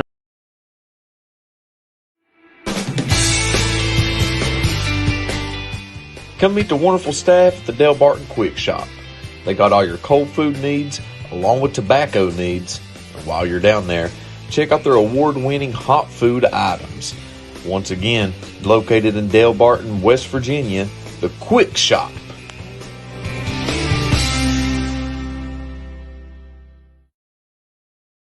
Come on down to Treasures Unlimited in Kermit, West Virginia, and let us fill all your shopping needs. It's the holiday season.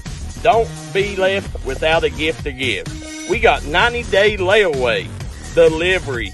We got the best prices around. We will beat anybody's prices. We have a little bit of everything for everyone. 7 days a week we're open, Monday through Thursday, 10 to 6, Friday through Saturday, 10 to 7, Sunday, 11 to 6.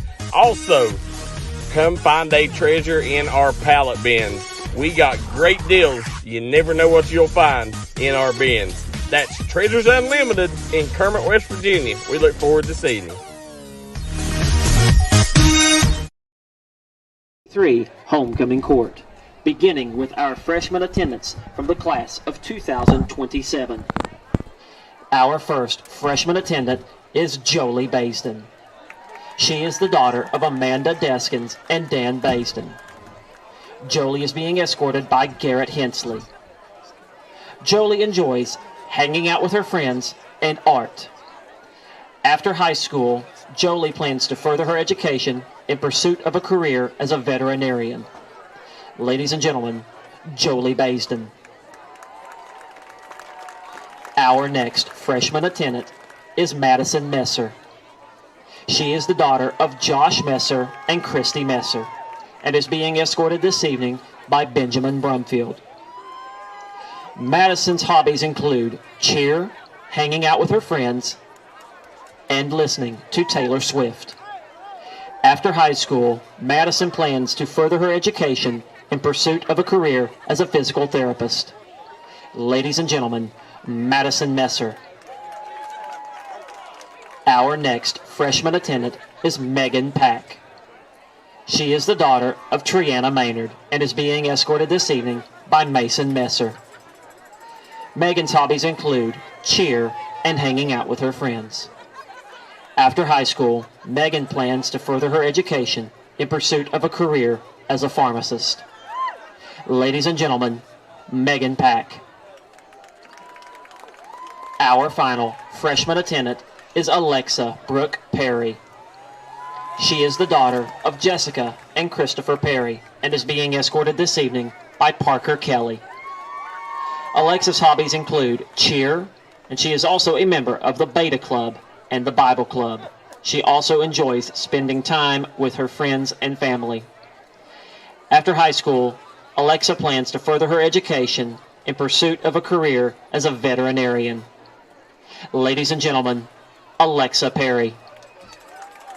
And now let's meet our sophomore attendants from the class of 2026. Our first sophomore attendant is Bailey Hall. She is the daughter of Krista and Rocky Hall and is being escorted this evening by Jace Hale. Bailey enjoys playing softball, volleyball, basketball, and she is a member of the Beta Club and Prayer Club.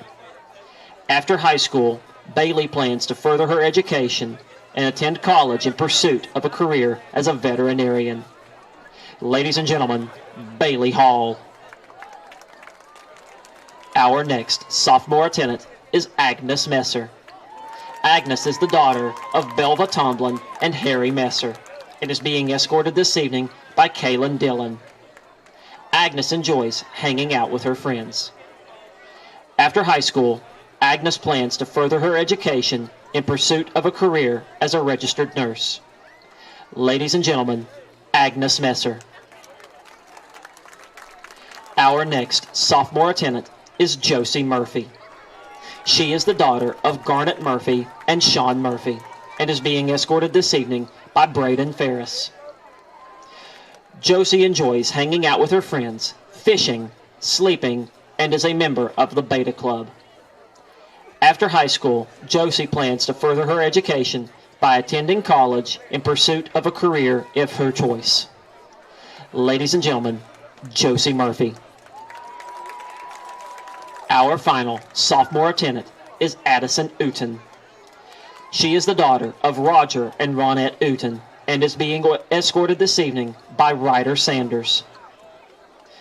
Addison's hobbies include cheerleading, singing in church, theater, and shopping. After high school, Addison plans to become a Dallas Cowboys cheerleader.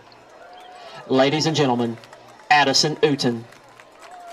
And now let's meet our junior attendants from the class of 2025. Our first junior attendant is Jalen Adkins. She is the daughter of Audrey and Jason Adkins. She is being escorted this evening by Brody Waller. Jalen is a member of the Beta Club and the academic team. She enjoys reading, singing, and attending church. After high school, Jalen plans to further her education and achieve a Bachelor's of Science in Nursing and become a certified nurse midwife. Ladies and gentlemen, Jalen Adkins. Our next junior attendant is Summer Conley. She is the daughter of Patty Conley and Kyle Conley and is being escorted this evening by Hayden Brumfield. Summer enjoys hanging out with her friends and family and listening to Taylor Swift and going to the lake. After high school, Summer plans to further her education by attending college in pursuit of a career as a registered nurse. Ladies and gentlemen, Summer Conley. Our next junior attendant is Takara Hurley. She is the daughter of Josh Hurley and Sarah White and is being escorted this evening by Brandon Gauze. Takara enjoys sleeping, riding horses, hanging out with her friends and family, and playing with her dog, Ivy. After high school, Takara plans to further her education in pursuit of a career as a registered nurse. Ladies and gentlemen, Takara Hurley. Our next junior attendant is Gwen Madison Markham. She is the daughter of Glenn and Donna K. Markham and is being escorted this evening by Austin Witt. Gwen enjoys watching television, playing video games, and hanging out with her friends. After high school, Gwen plans to further her education by attending college at the University of Charleston in pursuit of a career of her choice. Ladies and gentlemen, Gwen Markham. Our final junior attendant is Chelsea Perry. She is the daughter of Larry and Teresa Perry and is being escorted this evening by Caden Brewer. Chelsea enjoys hanging out with her friends and family, cheer, and going to the lake. After high school, Chelsea plans to further her education in pursuit of a career as a registered nurse. Ladies and gentlemen, Chelsea Perry. And now, let's meet your class of 2024 Senior King candidates. Our first Senior King candidate is Braden Messer. He is the son of Louis and Felicia Messer and is being escorted this evening by his parents. Braden enjoys hunting, fishing, welding, and motocross. After high school, Braden plans to work in the family business or become a pipeliner. Ladies and gentlemen, Braden Messer. Our final senior king candidate is Paul Priest. Paul is the son of Nikki Vance and Wally and Lola Priest. He is being escorted this evening by his parents. Paul enjoys spending time with his friends and family and golfing. After high school, Paul plans to become a productive citizen by contributing to the workforce. Ladies and gentlemen, Paul Priest. And now let's meet your class of 2024 senior homecoming queen candidates. Our first senior queen candidate is Felicity Baston. She is the daughter of Amanda Deskins and Daniel Baston and is being escorted this evening by her parents. Felicity is a member of the Beta Club, the Future Farmers of America Club, where she is the president, and is a two-time state cheer champion. After high school, Felicity plans to further her education in pursuit of a career as a veterinarian. Ladies and gentlemen, Felicity Baston. Our next senior queen candidate is Amber Canterbury. She is the daughter of Bud and Crystal Canterbury and is being escorted this evening by her parents. Amber enjoys hanging out with her friends and family, tanning, shopping, going to the lake, and singing karaoke. After high school, Amber plans to further her education by attending cosmetology school with the dream of opening her own salon. Ladies and gentlemen, Amber Canterbury. Our next senior queen candidate is Rayleigh Johnson. Rayleigh is the daughter of Heather and Roger Johnson and is being escorted this evening by her parents. Rayleigh enjoys shopping, getting her nails done, and spending time with her family and friends. After high school, Rayleigh plans to attend Marshall University in pursuit of a marketing degree. Ladies and gentlemen, Rayleigh Johnson. Our final senior queen candidate is Haley Muncie. She is the daughter of Carissa and Daniel Muncie and is being escorted this evening by her parents. Haley enjoys playing softball, volleyball, and is a member of the student government, the Beta Club, the National Honor Society, Early College Academy, and she also enjoys shopping and reading. After high school, Haley plans to attend Marshall University in pursuit of a career as a school psychologist. Ladies and gentlemen, Haley Muncie.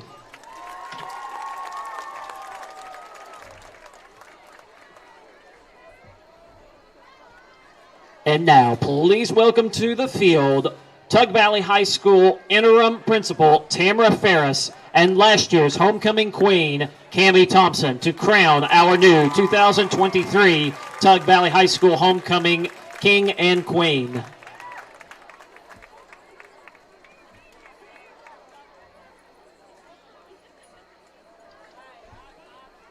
Your 2023 Tug Valley High School homecoming king is Paul Priest.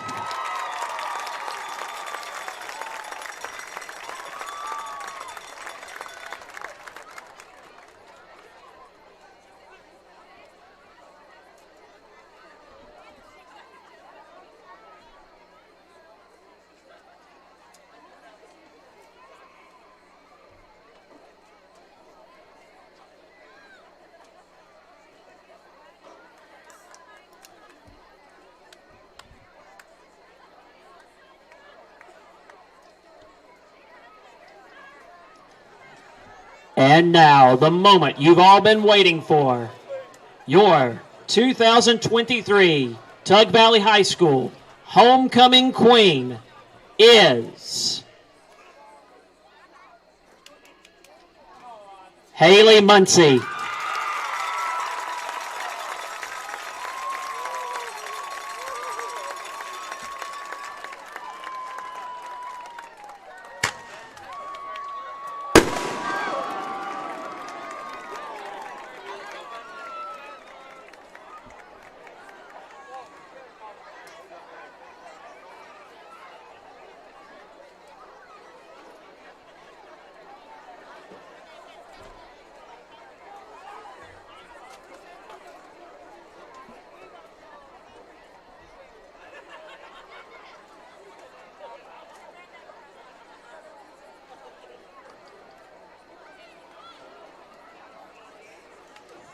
Ladies and gentlemen, one more round of applause for your 2023 homecoming court and homecoming royalty, king and queen, Paul Priest and Haley Muncie.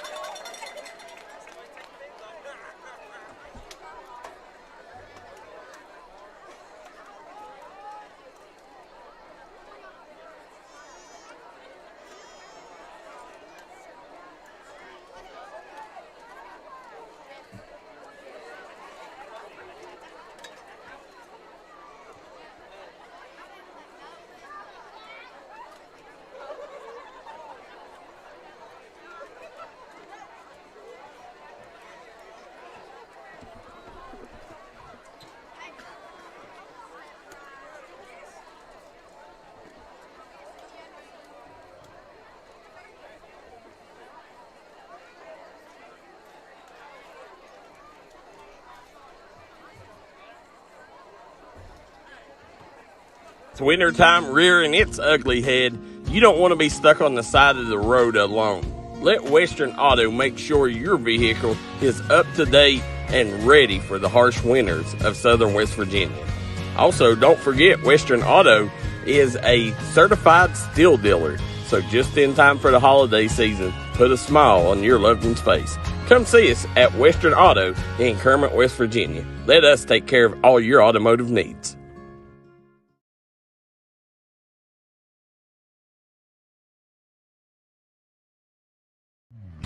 Come down to Trailblazers Outfitters, located right off the 4-lane from Williamson, West Virginia, to hop on your new rental of side-by-sides, dirt bikes, or four-wheelers.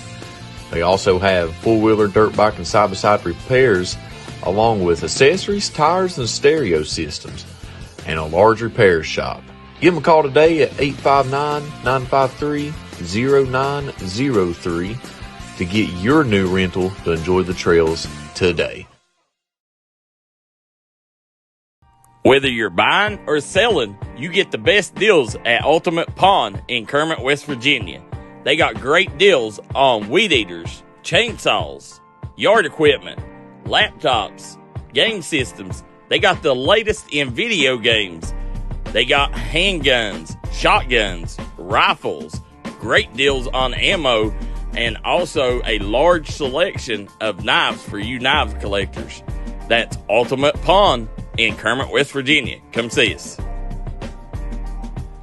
Ultimate Pawn is also Cerakote Guns. If you're looking to get your firearm personalized, stop by Ultimate Pawn in Kermit, West Virginia.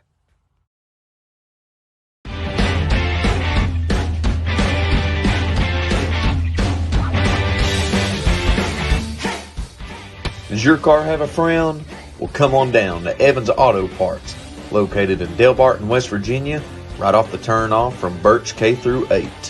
When your cash is tight, they make sure the price is right. Come on down to Evans Auto Parts.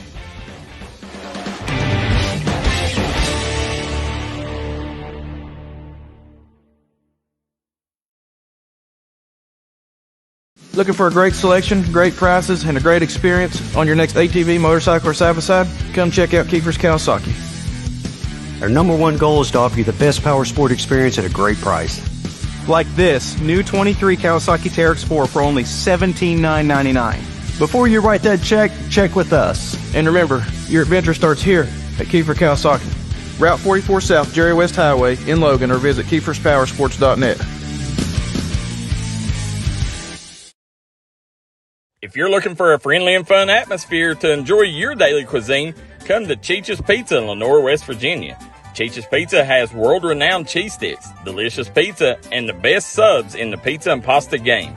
Don't forget to take advantage of our milkshake shop located inside. Bring your family down to meet ours. We are the place that treats you like family from the second you pull in the parking lot. We look forward to seeing you here at Cheech's Pizza. At Giovanni's Pizza in West Logan, we got subs, calzones, wings, pizza, and more. Stop by today. Great service with great deals. We also got a newly renovated and remodeled dining room where you can enjoy your game day celebrations or relax after a trail ride. We look forward to seeing you at Giovanni's in Logan, West Virginia.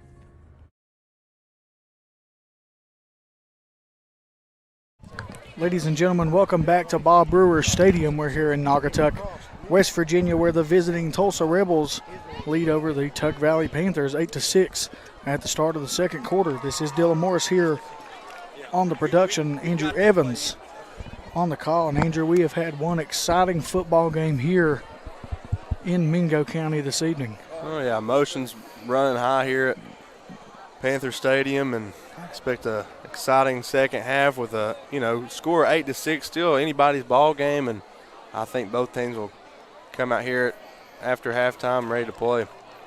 Absolutely. I'm very excited for this second half to see what the Tulsa Rebels do with Bray Mollett and his run game, and what the Tug Valley Panthers do with Bryson Eli and his run game. So, yeah, like I said earlier, it's been a tale of two backs here. Eli for the Panthers and Mollett for the Rebels, and they've really been the powerhouse of both their respected offenses. So, yeah, absolutely. I mean, this has been a running football game. We've seen a lot of penalties in the first half, and I'd say both teams hope to limit those in the second half.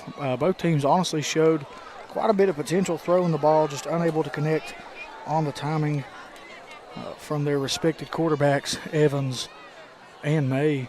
And we are definitely excited here from the D&D Sports Network for this second half of football. And guys, if you are in the Kermit area and you want to watch this game and get you something good to eat, head on down to Loose Caboose and get you something good to eat. Without them, we wouldn't have been able to get up here today, so we definitely want to thank them and definitely recommend their business as well.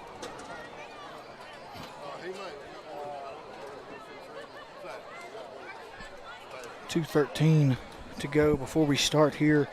Guys, like and share. See how many shares we can get on this stream for these mountain athletes. That's what the name of the game is. That's the reason we do it, is to get exposure for these mountain athletes. The streaming business. Ladies and gentlemen, may I have your attention, please? Hibbett to Sporting really Goods take off is by the concession stand near the school, and they are selling raffle tickets in support of the Tug Valley High School Athletic Department. Andrew, you can agree as well. Get down there and purchase yourself a ticket. Your games. Check out what they've got going on down there. That's Hibbett Sports down there at the end of the concession stand near the school. Thank you. Sorry if the PA announcer is too loud. We are unfortunately right beside the speaker, and we definitely hear him here at Bob Brewer Stadium, as he does a fantastic job on the PA. I believe he does just about all athletics here. I know he does basketball as well, and I would assume as a former baseball player, he does baseball as well. I think you're right on that. I think he's a teacher at the school too, so he's, always involved with Tug Valley athletics as a whole. High respect to somebody wants to give back to their community like that. I know that I coach in my community, and I'm going to school to teach in my community, and it's something that I've dreamed of doing since I was a little kid. So last I checked, Maverick Muncie, last I checked, Scott was beating Mingo, I believe 35-16 at the half. If it wasn't that, it was very similar, but I know Scott is winning by at least 2 touchdowns. But that is That is another good game in the mountains this evening. The Mingo Central Miners and the Scott Skyhawks. I've watched both of those teams, been able to cover both of those teams in the last 2 seasons, and high respect for what the Skyhawks have done the last few seasons with their young core, and high respect to David Jones, what he's been able to keep going up there on the mountain at Mingo Central. Yeah, both teams definitely on the rise, and Scott's one of the top teams in the state this year, and their quarterback, Mr. Fry, is definitely one heck of a player. Blake Stoll, I'll tell the you what, kickoff for that Tulsa. quarterback from Nitro broke J.R. House's Cameron Sloan touchdown. and Bryson Eli back deep to receive for touchdown Tug Valley. in a game here recently, and I watched that Fry boy throw 9 last year, and I think he threw 8, and he didn't even play the fourth quarter. So the ball will be fielded around the 35-yard line. Ball's fielded by Ashton Davis falls on the kickoff. Tug Valley will take over 1st and 10 Panthers.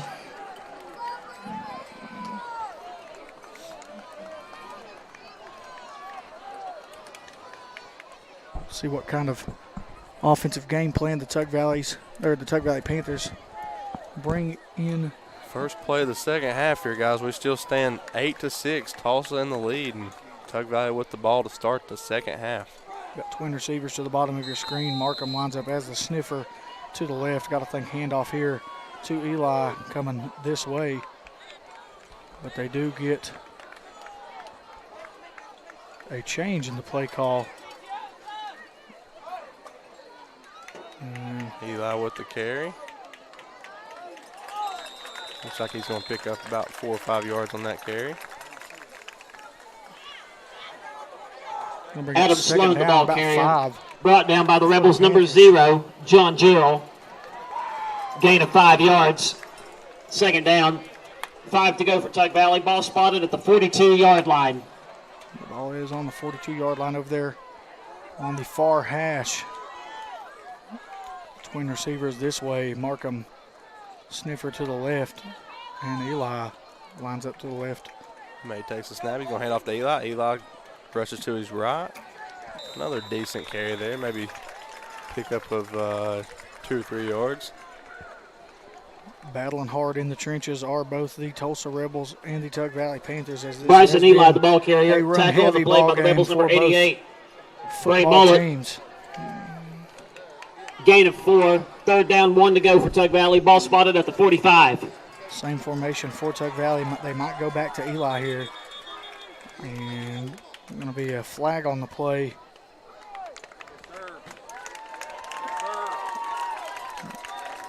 False start on the offense. That's going to back the Panthers up here.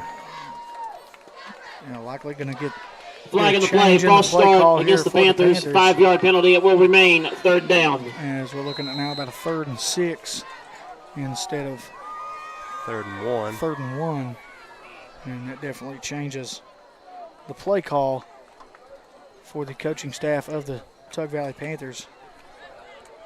10:35 to go here in the third quarter. Tulsa still leads 8-6. Same formation, Eli to the right this time. Eli takes a snap. He's going to rush up the middle. He's going to be brought down at the 35-yard line, but huge gain on that run, and I really thought he might break Bryson Eli, the ball carrier. Of that last brought down by the Rebels, number 1, Cody Blackburn. Nonetheless, huge gain for the Panthers on that first down, Tug Valley.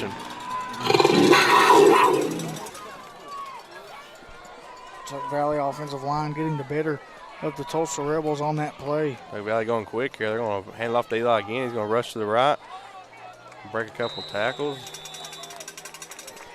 Looks like a gain of, he might have got 8 or 9 on that one. Looks like he's going to be spotted short of the first down and bring up 2nd and short for the Panthers. And if you're Tug Valley, you definitely want to find the end zone on this drive, as they have struggled offensively to put together a pretty good series.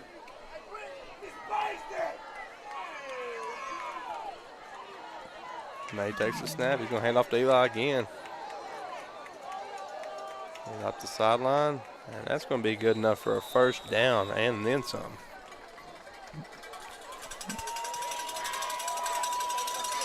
And nice job on the outside tackle there on the right side of the offensive line for the Tug Valley Panthers on the reach block, giving Eli the edge to get out to get outside and pick up that first down for the Panthers. Bryce and Eli been the focal point of the offense.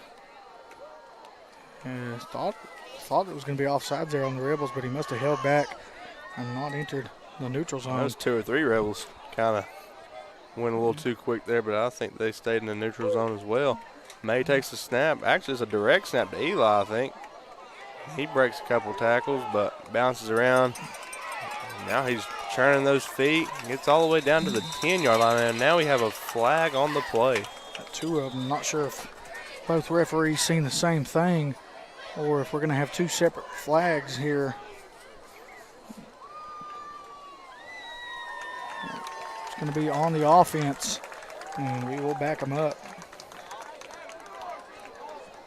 8-6, the Tulsa Rebels lead your Tug Valley Panthers. And the ball will be spotted at the 15-yard line. Going to bring up 2nd and 10 as Tug Valley looks to take their first lead of the ballgame. Running clock is at 8 minutes and 47 seconds.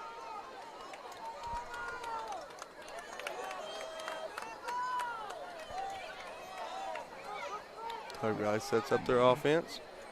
Eli in the backfield again to May's right.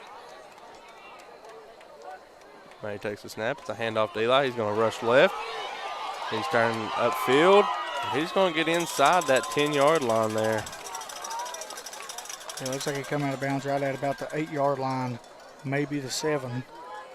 And it's going to bring up, well, they repeated the first down, so it's going to bring up 2nd and about a yard and a half for the Tug Valley Panthers. Nice job there by Bryce and Eli to follow as blockers. Twin receivers to the top of your screen.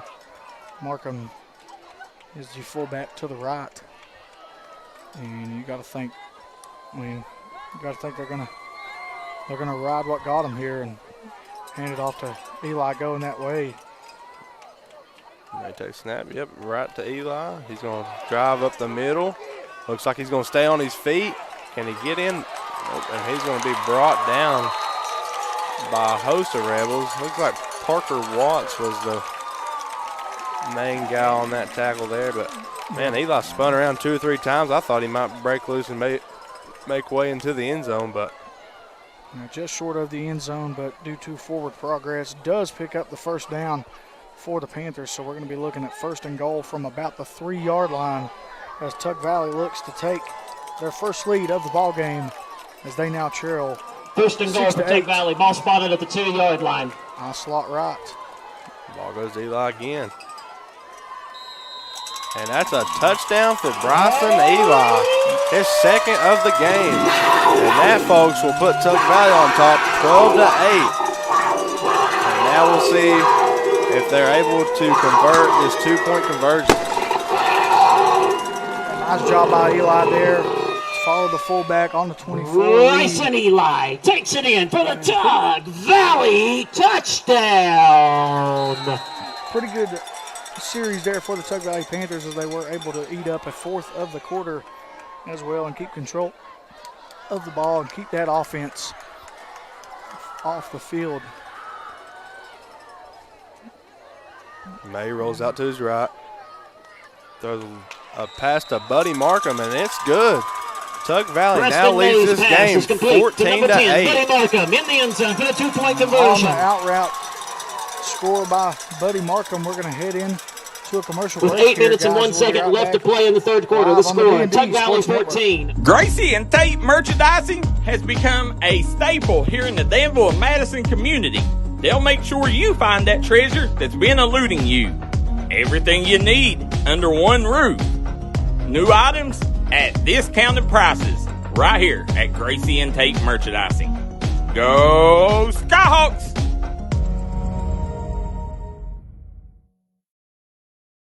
Stop by McCoy Dental and let our friendly staff take care of all your dental needs, whether it's crowns, root canals, teeth cleaning, implants, or you're just in need of some light cosmetic work, we have you covered. McCoy Dental, improving our area one smile at a time. McCoy Dental is located at the Fountain Place Mall in Logan, West Virginia.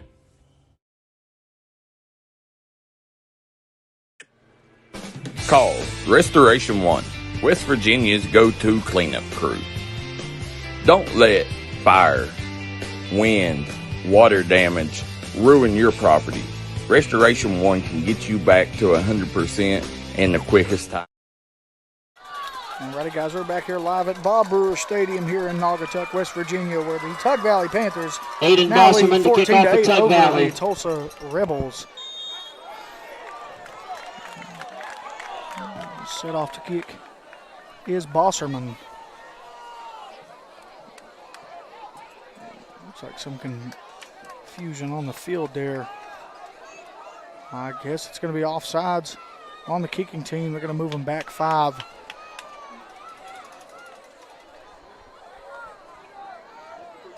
This game has had plenty of penalties.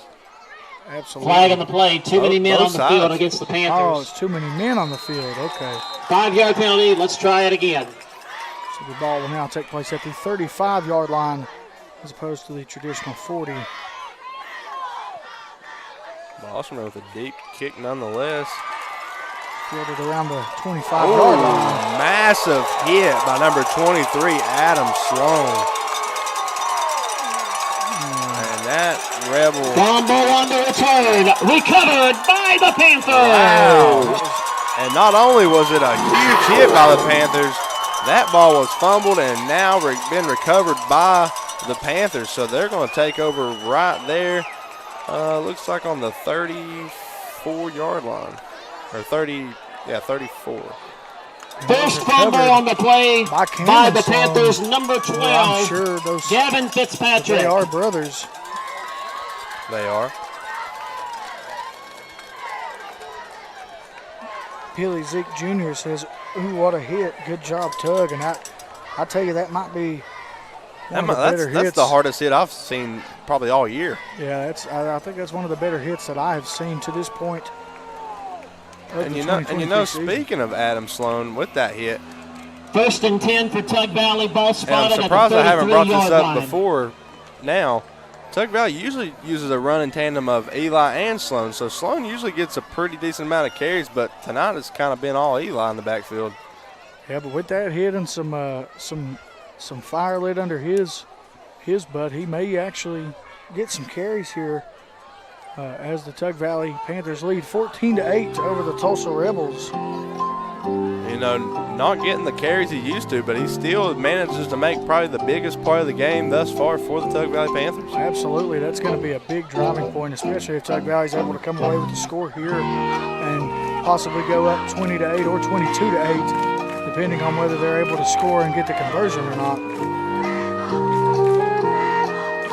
If you're the Tulsa Rebels, you've got to key in here on Mr. Bryson Eli, as he has had one heck of a ball game for the Tug Valley Panthers, as he has scored their only 2 touchdowns in this contest.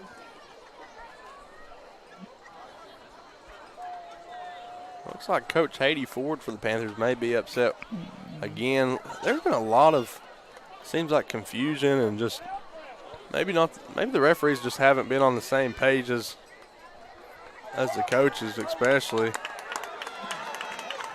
And now, so somehow or another they take away the fumble, and Tulsa's going to keep the ball here. Yeah, looks like that could be. No, it might. And they're going to get an unsportsmanlike penalty as well, as he is moving that ball back. And he just keeps on going. And he keeps going. Is Tug Valley going to re-kick? I think so. So what causes that there, Dylan? I've been around this game quite a little time now. I'm not very old. but that is something I've never seen. And I do not have an answer for you, Andrew. Wow, so Bosserman to kick again, I guess. And looks like maybe the same player, Robert Evans, on the return. Sloan there again to make the tackle, but nothing like that first hit. And still pretty unsure of what just took place. And I'm like you, I've never quite seen that happen. But here we are, and I guess the Rebels are going to take over on the 35. Yeah, I'm pretty close to two officials here tonight, Mr. Jason Caserta and Charles Collins. And I probably will be shooting them a message after the game, wondering what I see that. And see, now I'm confused as they back the ball up more. Now I'm just really confused as to what's going on. Okay, holding on the receiving team.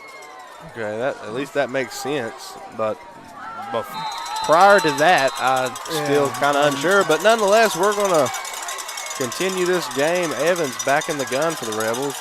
Between receivers to both sides of the screen. And the ball's going to Mullet. And he's taken down by a host of Panthers. Yeah, the initial contact there by Buddy Markham and number 55, Dakota Walker. As that defensive line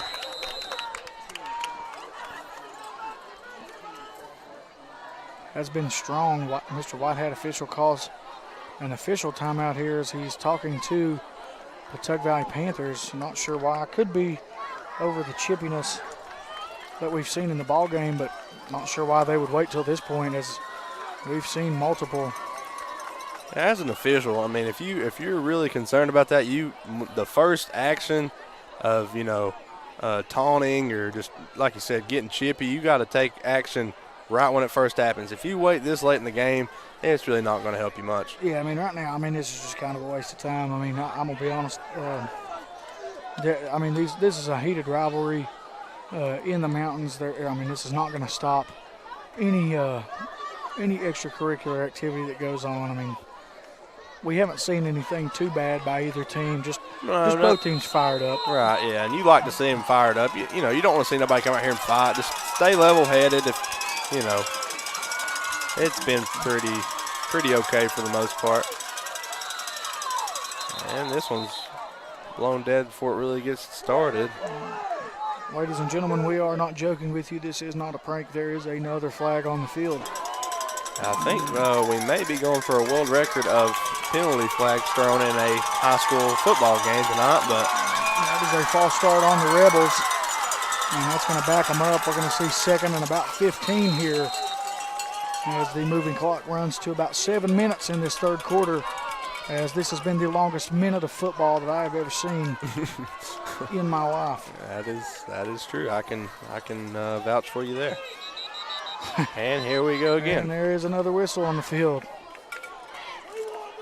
And I think fan bases, coaching staffs, even the players, they're kind of getting frustrated at this point. Look, I'll give a shout out to one of our sponsors because I'm supposed to anyways. But I'm trying to go get some Cheech's Pizza myself. I'm trying to get out of here at a decent time tonight. Always good. Always good to hit up Cheech's after a Tug Valley ball game. And Evans drops back to throw. He's going to throw a pass over the middle. And intended receiver was number 0, John Gerald, but that falls incomplete. A lot of people will feel awkward and tense in plays like that, as they have tried to kill that blindside hit in football a lot of the times, in the previous decade and prior to that decade. On those plays, you'll see a lower of the shoulder and a drop of the head on a receiver play like that. And that young man from Tug Valley just played that ball perfectly. You are taught now to either lead with your hands to a defenseless receiver or wrap up. In this case, he did wrap up, and a nice clean play by the Tug Valley Panthers. Evans takes a snap, drops back to throw. Davis nearly got back there to him, and that ball is caught by number 1 for the Rebels, Cody Blackburn. I think that's his first reception on the day, or not, excuse me. Robert Evans' pass is complete to the Rebels number 1, Cody Blackburn. So I think he's going to stay in the Taken ball down game. by the Panthers number 15, Austin Smith. Catches Ball spotted Smith at the 44-yard line. up on First the down, press Tulsa. there and is able to get by him with his speed and get Smith on his hip, and a nicely thrown ball there by Evans. And the Tulsa Rebels are showing why they are in this ball game. Twin receivers to both sides of the screen. Mollett changes over to the right. Watts in motion. This ball's going to be kept by the quarterback. The Panthers get in the backfield, and looks like Dakota Walker may have led that tackle there. Robert Evans on the quarterback keeper, brought down by a host of Panthers at the 44-yard line.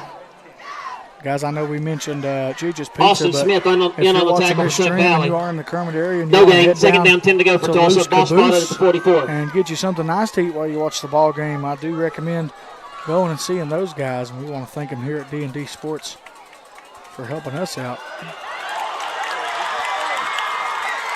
Evans to the outside.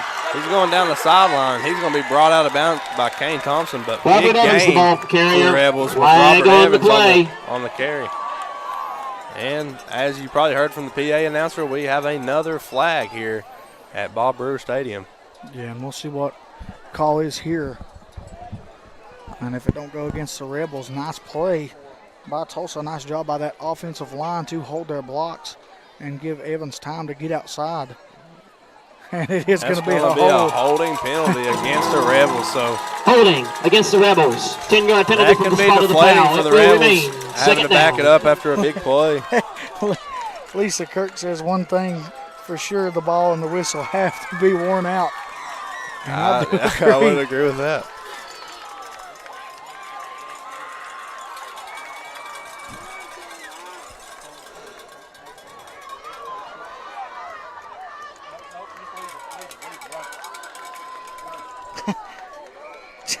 Jamie and Whitney Copley says refs have more passing yards than both teams.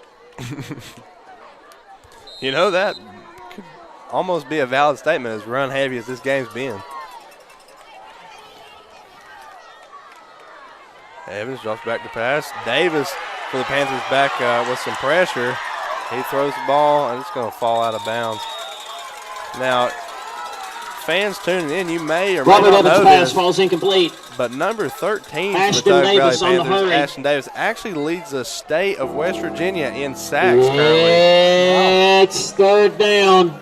Ashley Collins says there is a shortage of refs in West Virginia. If you've seen it on WSAZ this week, I'm sure the ones complaining could go sign up. See if you can do a better job. If the ones there wasn't doing it, the kids couldn't play. Also, they are missing time from their own kids and family to make sure these kids can play sports. And I wholeheartedly agree. I mean, I'm not saying that every ref makes an amazing call, but it's a lot different to be out there in the stripes. And we keep poking fun at the flags, but I'm more poking fun at the amount of mistakes that have been made.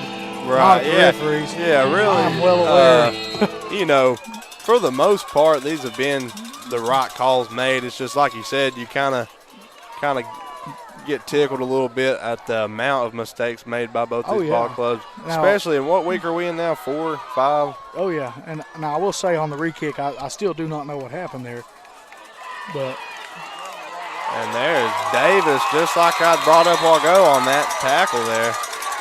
And this Tug Valley defense has come alive a little bit the past two. Robert Evans two on the plays. quarterback keeper, brought down by the Panthers, number 13, Ashton Davis, and number 23, Adam Sloan. Mickey It's Thompson fourth says down. Tulsa Rebels football has a freshman quarterback, and yeah, I believe Andrew has mentioned that. I did not know Evans that. back to punt. Because he doesn't play. Bryson like a Eli freshman. back He deep to plays receive for Tug like a Valley. junior or senior, but You know, both these quarterbacks for these programs are freshmen. You got Robert Evans, a freshman at Tulsa, and Preston May, a freshman for Tug Valley. So you know, I have bright future for both programs at the quarterback position for sure. I have not seen this Evans boy until tonight, but he has for sure impressed me this evening. And here he punts the ball, and it's going to fall out of bounds. Like I mentioned earlier, I think we've had one punt stay in bounds tonight. Evans punt travels both out of bounds. ways. Tug Valley Yeah, will it seems take like over both first and teams, 10 Panthers. Do not want to get beat on the special teams play. Ball will be spotted at the 25-yard line. Could be designed by both teams, as both teams do have wonderful athletes that are very capable of scoring on a punt or kickoff return. And I think you're right on with that. You know, you don't want, especially Bryson Eli back to receive for the Panthers, you don't want the ball in his hands. Robert Evans back to receive or even Parker Watts for the Rebels. They're both great athletes that could make a big play on special teams. So May takes the snap as a handoff to Eli. He's going to rush to his right. Looks like he's going to cut up field now. He breaks past one defender. He's at the 50. He's at the 40. He's at the 30. Parker Watts is closing in on him. He's at the 10. And he's going to score on that, I do believe.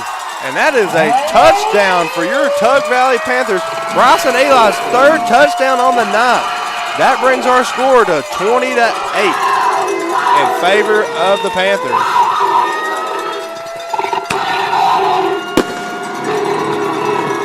Ashley Kahn says that wasn't directed strictly to the announcers, but Bryson Eli takes it in for the Tug Valley touchdown. I know. I was just. There's a flag on the play. And do we have another flag here, Dylan? I think the people beside us are wanting a flag, and I think that may have been what we heard. And actually, instead of going for two, Tug Valley's going to line up for the extra point. And I've seen Balserman make a few of these this season, so. Inadvertent flag. The touchdown will stand. Okay, so an accidental flag was thrown by. The kick is up, and good by Balserman. That kick is good by Aiden Balserman. 21-8, guys. 3 minutes and 17 seconds remain in the third quarter. The score, Tug Valley 21. We're going to step away and hear from our sponsors, and we'll be right back live on the D&D Sports Network. Come on down to Three Guys Pizza and Brew in Williamson, West Virginia. We're located on the corner of Harvey Street and 3rd Avenue. We got great deals on pizzas, sandwiches, and more. Get great service with great pricing.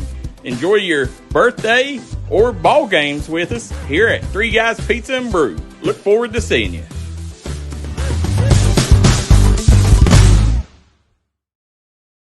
Trailhead Bar and Grill in Maplewood, West Virginia is making sure trail riders and locals are staying happy and full.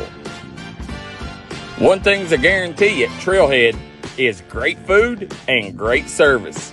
Come watch your favorite ball game, have a party, or we'll host your events at Trailhead Bar and Grill, proud supporter of the Mingo. Hensley Logging is now looking for full and part-time employees. They're looking for certified loggers and experience in the commercial logging industry. They're hiring full and part-time cutters, skidders, and loader operators, as well as hiring part-time diesel mechanics. If you're seeking or interested in a job in the logging industry, apply online at hensleylogging@outlook.com or contact owner and operator Chris and Misty Hensley at 681-438-9494. That's 681-438-9494. Alrighty, ladies and gentlemen, we're back here at Bob Brewer Stadium in Naugatuck, West Virginia. This is Dylan Morris here on the production, and Andrew Evans on the call, where we are now at a 21-8 ball game where the homestanding Panthers of Tug Valley lead with 3:17 to go. Balserman with the kick.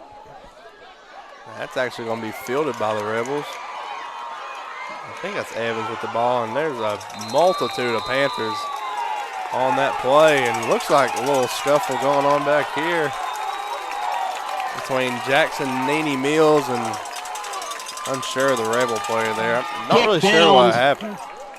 Well, he pancaked Mills. We have a red flag on the play. Over here away from the play. I believe that is Drew Prince. And he just laid on him aggressively after the whistle. I mean, just not a very smart play there by that young man on the Tulsa Rebels. And I don't see how that could be anything other than unsportsmanlike conduct on the Rebels.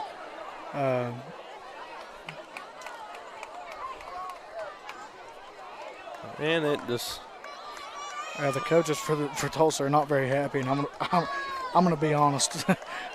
That was probably one of the most unnecessary blocks that I have seen.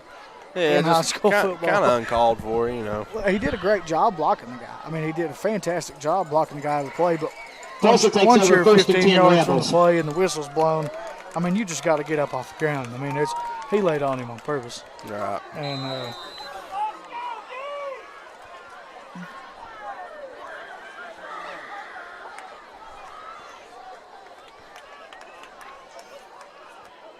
four-man rush by the Panthers. Evans takes a snap. It's thrown to number 1. It is caught. Number 1, that is Cody Blackburn again. He had a big catch over here on the sideline closest to his Walgo for the Rebels, and now that's his second reception on the night. Yeah, nice screen. Robert Evans' pass is complete to number 1, Cody Blackburn. 9 on the play. Gain of 9 yards, second down, 1 to go for Tulsa. Ball spotted at the 19-yard line. And Tulsa will work from the 19, I formation. Evans ends up keeping it again. He'll pick up the first down and then some. And a flag on the play. And that's going to be over here, some extra curricular activity. Robert Evans, the ball carrier, flag on the play. Not sure who that's going to go against. Guys, just to update you on the score. Offsetting personal fouls against the Rebels and the Panthers. At Tug Valley 21, Tulsa 8, 2:25 left to go in the third quarter. Also currently working on this drive. Offsetting unsportsmanlike conduct penalties there. Correction, the result of the play will stand. The penalties occurred after the play was blown dead. It'll be enough for a Tulsa first down. So Tulsa will keep the first down off of the run by Evans, and the clock will run at 2:20 here to go in the third quarter. Well, it's in motion. Evans is going to keep it again. And he is brought down by number 22, Kane Thompson. Flag on the play. Looked like I don't know, was it like a late hit or? Looked a little unnecessary by the Panthers for sure. I'm not sure. After the play was over, personal foul against the Panthers, 15-yard penalty. Yeah, so personal foul. Automatic first down for the Rebels. On the Panthers. Tug Valley really needs to work on, like I said earlier, stay level-headed, play your game. There's going to be some chippiness with this rival matchup, but at the end of the day, these penalties are only hurting you in the end. So play your game, stay level-headed. Yeah, I believe it was a late hit there, and you just never know if maybe the young man's just trying to make sure that the tackle gets made, or with the chippiness that we've seen in the game, you just never know. Well, it's in motion. This time the ball's going to Mullet. He hasn't had a carry in a while. Looks like he ran for about a gain of 5. Ray Mullet, the ball carrier. They bring up about 2nd and 5. Nice play there by Mullet. Tackle on the play by the Panthers, number 77, Luke Bartram. Gain of 6 yards, second down, 4 to go for Tulsa. Ball spotted at the 45-yard line. You know, Tulsa runs that fake jet where they can either hand that jet to Watts, they can fake the jet and hand off the inside zone to Mullet, or they can fake both of those actions and Evans can keep it. So very dangerous offense. Ball handed off to Mullet. The ball comes out. Looks like Ashton Davis is going to recover it for the Panthers, and Tug Valley is going to make a big play on defense. Yeah, didn't see the initial player there. Didn't see the initial player there to the ball, but just you could hear it from up here. Just a perfect placing of the shoulder pad onto the football, and Tug Valley is going to take control with 1:21 to go here in the third quarter as they lead 21-8. And yeah, huge defense play right there by the Panthers.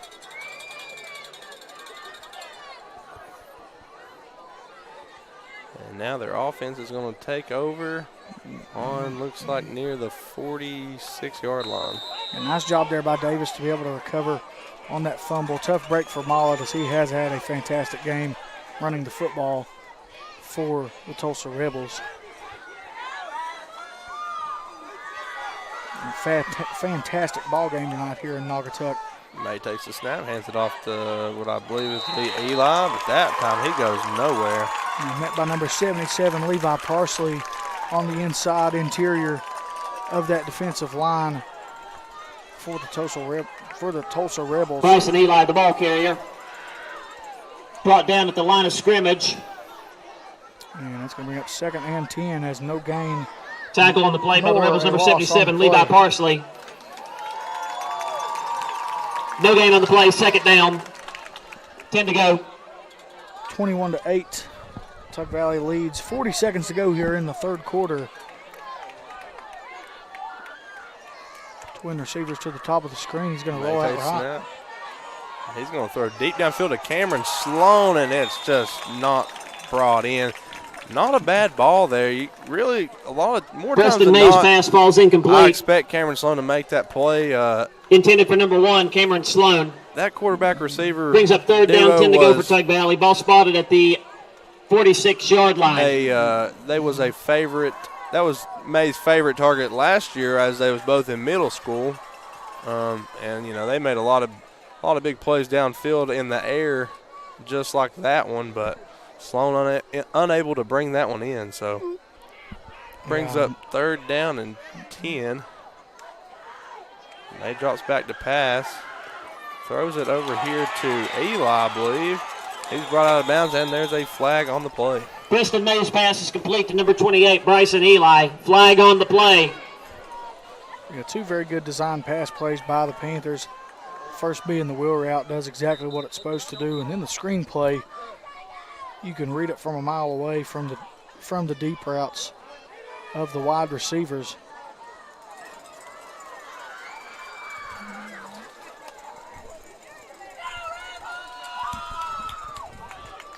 Penalty was against the Panthers for an ineligible receiver downfield. 5-yard penalty. It will remain 3rd down. And I think that may be the 2nd time that's happened tonight.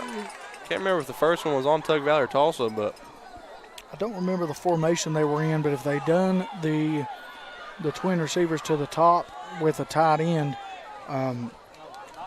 one of those guys has to be off the line. And if 2 were on the line, I believe it makes the tight end ineligible to go downfield, and that could have been what happened, but I am not sure because I do not remember the formation. Could have just been a lineman downfield, as that does happen as well. Looks like there's a little bit of confusion here again tonight, but now we got the ball spotted by the referee. 24 seconds left in the 3rd quarter. Tug Valley leads 21-8 here at Bob Brewer Stadium. They have trips to the top of the screen. May fakes the handoff. He's going to roll out route. Plenty of pressure coming. And really confused what happened there. May throws it to a lineman. Preston May's pass falls incomplete. The lineman throws the ball down. Flag on the play. You're a little more polished on football than me, Dylan. Would you believe that because that lineman threw the ball down, and Tulsa recovered, Tulsa gains possession there?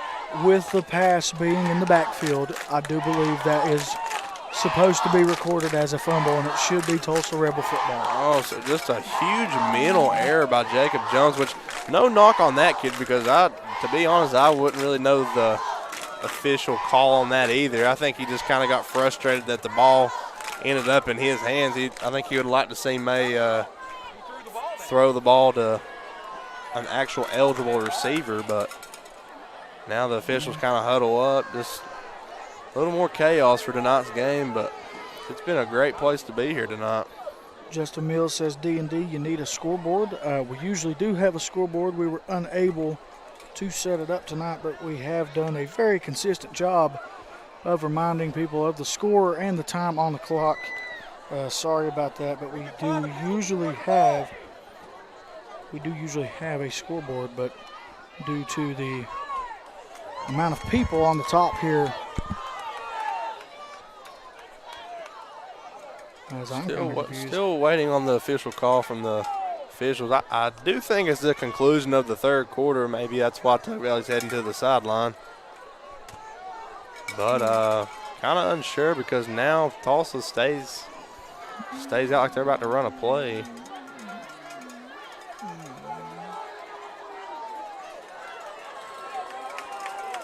Yeah, I'm kind of confused as well. And looks like that is going to bring us. This could possibly be an untimed down. I don't really know.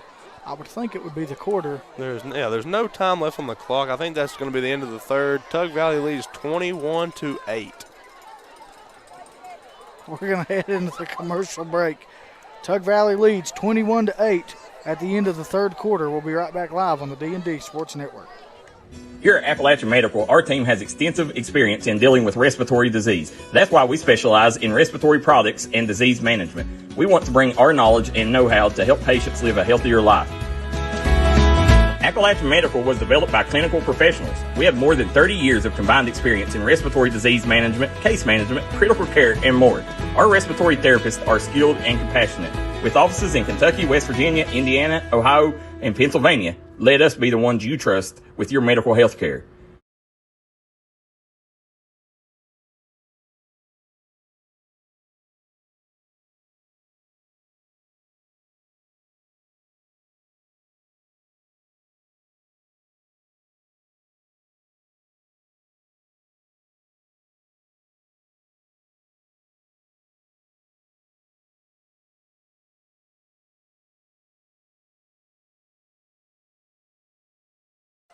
All right, we are back live.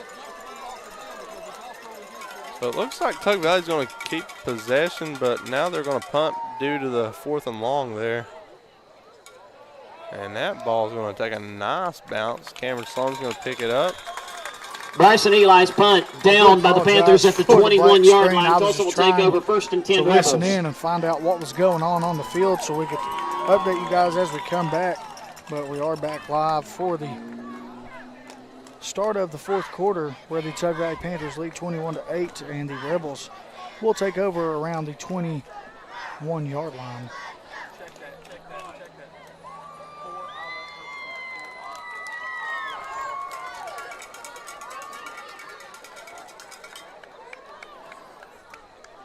And they will line up, looks like in I formation. Fullback shaded to the A-gap, and they're going to get the offsides on the hard count. Flag on the play. And if you guys could hear our PA announcer here, I think he's a little agitated. 11:51 to go here in the fourth quarter. Tug Valley leads 21-8. And sorry, we do not have a scoreboard camera due to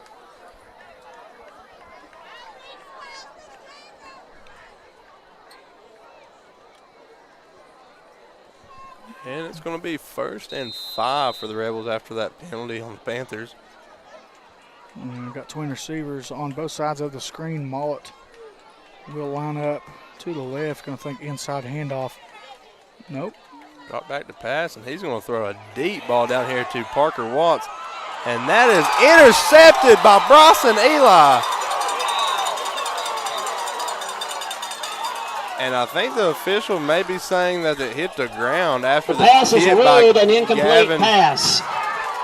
Gavin Fitzpatrick broke it up, and in my opinion, Eli came down with that ball, but the official says incomplete pass. The Rebels are going to keep possession.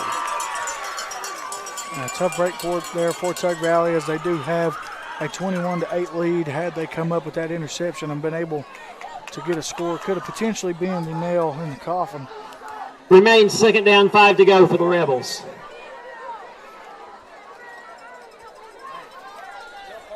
So we'll be 2nd and 5. Thought he had the out route more than the fly, and probably should have took what he can get. Evans on the keep here. He's going to be brought down by a host of Panthers. Yeah, fake the inside run, and Tug Valley is just doing a fantastic job of staying at home and reading their keys. Ever since I mentioned Ashton Davis with that, leading the state in sacks, it seems like he's been in the backfield about every play since then. Really hasn't got a sack yet, I don't think. Robert Evans. He's really applied the pressure. On the quarterback keeper. No gain on the play. Atkins, our friend it's from 3rd down. Cheech's Pizza, is watching, and They may see me after this game for sure if we can get out of here. Evans throws, and it is dropped by number 1, Cody Blackburn. That's his first drop of the day. Third target. He's 2 for 3 Robert on Evans' the pass night. falls incomplete, intended for number 1, Cody Blackburn. Brings been, up 4th down, 6 to go for Tulsa. Definitely would have been a first down. Now we're looking at 4th and 6 for Tulsa, and they trail 21-8 with 10:54 to go. And, you know, tough play call here for Tulsa, whether they want to punt or not. I believe I would probably punt. I'd take my chances with my defense getting a stop more toward midfield. Yeah, can't really afford to give the ball up right here. And a high snap, and it looks like Tug Valley may come up with it, and they do. And it's going to be a Tug Valley touchdown as they do recover in the end zone. And that is going to bring us to 28-8 now. The Tug Valley Panthers lead over the Tulsa Rebels. Just a tough play there for Tulsa as the snap goes over the head of Evans. So 27-8. We'll see if they decide to. I believe they're going to kick the extra point again as I see Boston out there. Recovered by the Panthers in the end zone by number 55, Dakota Walker. Touchdown, Walker gets the touchdown there on the recovery. As we do set up Aiden Bosserman on to kick for Tug Valley. From Bosserman. And a flag on the play. Flag on the play. You know, you love to see that for a kid like Dakota Walker. I mean, I'm sure when he was younger, he might have played some skill positions and maybe scored a touchdown when he was younger. But as far as high school, he's always been a bigger kid, lineman, and, you know, see him come up and offsides with against a the score Rebels. for the Panthers. Half the distance to the goal, it will remain. Yeah, they really are the unsung heroes of the ball game. They will retry. They hardly ever get their name called, but they do matter. And the kick from Bosserman is good. That kick is good. He is 2 for 2 on the night on extra 10 points, minutes and that and 50 brings our seconds remain score in the ballgame. 28-8, 10:50 to go in the ball game. And we're going to step aside and hear from our sponsors. We'll be right back live on the D&D Sports Network. If you're looking for a friendly and fun atmosphere to enjoy your daily cuisine, come to Cheech's Pizza in Lenore, West Virginia. Cheech's Pizza has world-renowned cheese sticks, delicious pizza, and the best subs in the pizza and pasta game. Don't forget to take advantage of our milkshake shop located inside. Bring your family down to meet ours. We are the place that treats you like family from the second you pull in the parking lot. We look forward to seeing you here at Cheech's Pizza. Looking for a new healthcare provider? Come see us at Tug Valley Wellness Clinic. We take all patients from the ages 2 and up. Our staff has over 30 years of medical experience. We do everything from DOT physicals, wellness exams, adult and child, walk-in visits, and more.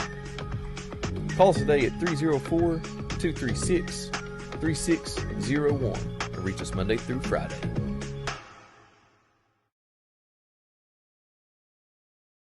Ladies and gentlemen, we're back at Bob Brewer Stadium in Naugatuck, West Virginia, where the Tug Valley Panthers have recovered a fumble. Kudos to Dakota Walker as they now lead this ball game 28-8.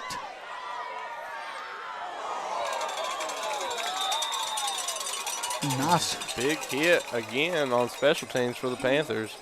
Nice coverage there by the kickoff team. But the Tulsa Rebels will take control of the football around the 40-yard line. Peyton Rice on the return. Tackle on the play by the Panthers, number 1, Cameron Sloan. Tulsa will take over 1st and 10 Rebels. Ball spotted on the 42-yard line. So we'll see what Tulsa decides to do here, as the main focal point of their offense has been Mollett. But they do need a couple scores here in a hurry. Evans drops back to pass, throws it to Mollett. And Mullet's going to fall short. He's going to lose a few yards on that one. And there's a flag on a play. I think that's going to go on the Tulsa Rebels. Not sure what he's going to call on it.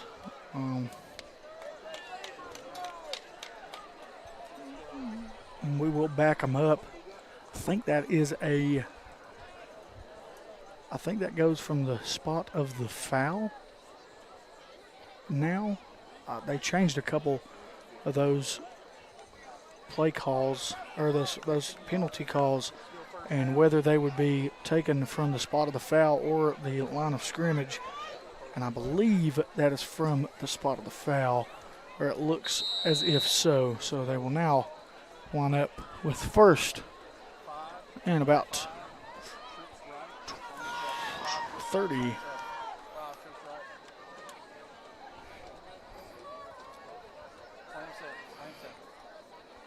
And Evans looking over to the sideline waiting for the play call. Rebels getting their offense set up. Evans back in the gun and flag on the play.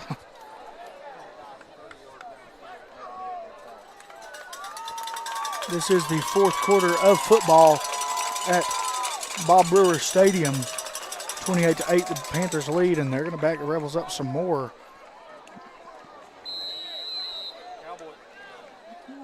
And first and quite a bit of ground to cover for Tulsa Rebels, but they can do it. Trips to the top of the screen, drop back for Evans, throws to the lone receiver, and that's Watts. And he comes up with that ball somehow. It was kind of tipped up in the air, but he comes up with it. And one of the unsportsmanlike there, Watts did, and that's something they tried to do earlier, going trips to the top of the screen and getting Watts in that one-on-one coverage. But the safety does a pretty good job of coming over and not letting him get out in the open field. But nice job by the receiver to come down with that football and make it second and manageable.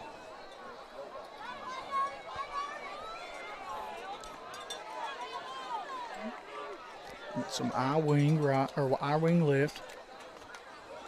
And Mullis stood up right where the ball was handed off. I'm heard a few people scream fumble, but I think even if it was, Tulsa recovered the football. Yeah, I think Buddy Markham had the initial Clay Mullet, the ball carrier, brought down with by the Panthers number 77, Luke Bartram. Dakota Walker.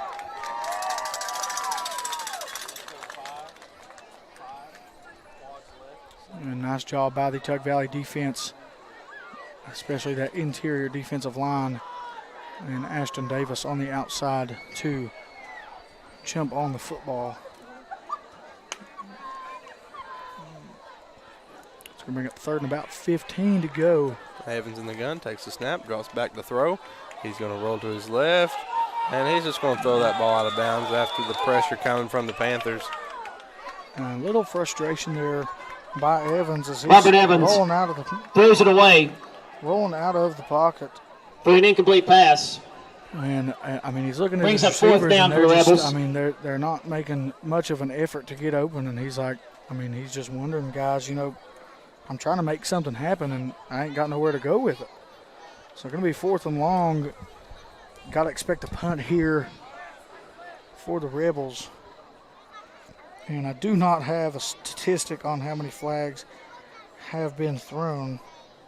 I'm going to say upwards of 15. 15 plus is what we'll go with. And it's a fake punt. He's going to throw deep. And that is caught by Parker Watts. What a catch and what a throw. Big time play for the Rebels. And he's brought down at the 35-yard line. And there's a flag on the play. Robert Evans' pass is complete to number 11, Parker Watts. Flag on the play. Moves us to about 16 plus. Well, I mean, unbelievable play there between Evans and Watts. Yeah, and they decided to do that when we least expected it. I was just up here expecting a punt and to see Tug Valley run the football and get out of here Flag with on the the play, win. personal foul against the Rebels. A 15-yard penalty from the spot of the foul. Wow, so costly. That could still be a first down if it goes from the spot of the foul. It will remain first down for the Rebels. Yeah, it will remain first down, but much further back than what the Rebels hope to be. Didn't see who it was on or what exactly happened because I was just in shock at the amazing play from Watts. I think it may have been on Watts after he kind of stood up and threw a little. Could have been. I thought they was going to potentially, but honestly, I've seen them let more go tonight. I don't necessarily agree with that call, but. Yeah, I mean, at this moment in the game, I mean, I think it depends on the degree of what the taunting was. I didn't see anything too serious myself, but twin receivers to both sides of the screen. And Mullet's going to take the handoff. He's going to rush to his right there. And he's brought down by number 23, Adam Sloan. And number 77, Luke Bartram, also in on the tackle. On the play by the Panthers, number 77, Luke Bartram. Bartram, an important piece of this Panthers defense. Also in on the tackle, number 23, Adam Sloan. All-state honorable mention lineman last year for the Panthers, and he returns for his senior year here in Naugatuck.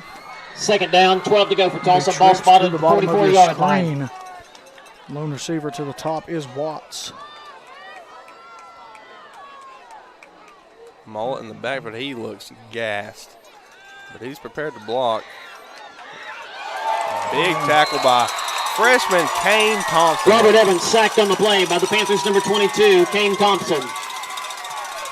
Kane coming from Kermit. Tackled near midfield. That brings up third down, long to go for the Rebels. He adds some youth to this Panther defense. They're going to bring up third and about 18 for the Tulsa Rebels. We'll see if we can get another big play here by Watts.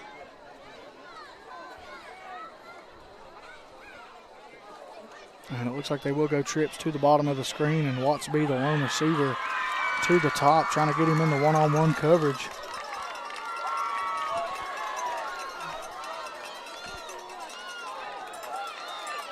Looks like there's a little confusion here. It looks like now we're going to have a battle of the fan sections here, maybe. A timeout here by the Tulsa Rebels. Timeout. Tulsa. So we're going to take one with them, guys. Don't go anywhere, as we have an awesome game here at Bob Brewer Stadium. We'll be right back live on the D&D Sports Network. If you're injured in a car wreck, don't delay. Give me a call today, Justin Markham. Here at Markham Law Office, we will fight for you. Don't settle for a handshake and a small check from the insurance companies. Give us a call. Don't take on the big insurance companies alone. We will fight to get you the compensation you deserve. Here at Markham Law Office, you're more than a client. You're family, and we take care of family. Give me a call, Justin Markham, attorney at law.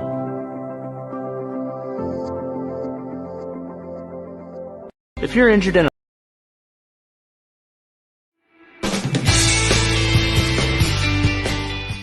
Come meet the wonderful staff at the Del Barton Quick Shop.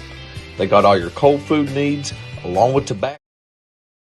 Alrighty, guys, we're back here live with the action from Bob Brewer Stadium. Tulsa Rebels facing a 3rd and 18 as they try to crawl back into this ball game. They trail 28-8 with 6:45 to go here in the fourth quarter. Dylan Morris on the production. Andrew Evans on the call. Twin receivers. Evans takes a snap. He's going to keep it. Dakota Walker catches him before he can get going anywhere. And it's going to bring up 4th and long, and I don't know if the Tulsa Rebels have another fake punt in them, but we will see where they decide to go. I mean, you almost have to go for it with 6.5 to go in the game. Robert Evans, the ball carrier, brought down by the Panthers' number 10, Buddy Markham, and number 55, Dakota Walker. On the stop for the Panthers as he has played fantastic on that interior D-line, as the whole entire defensive line has played very well in this second half.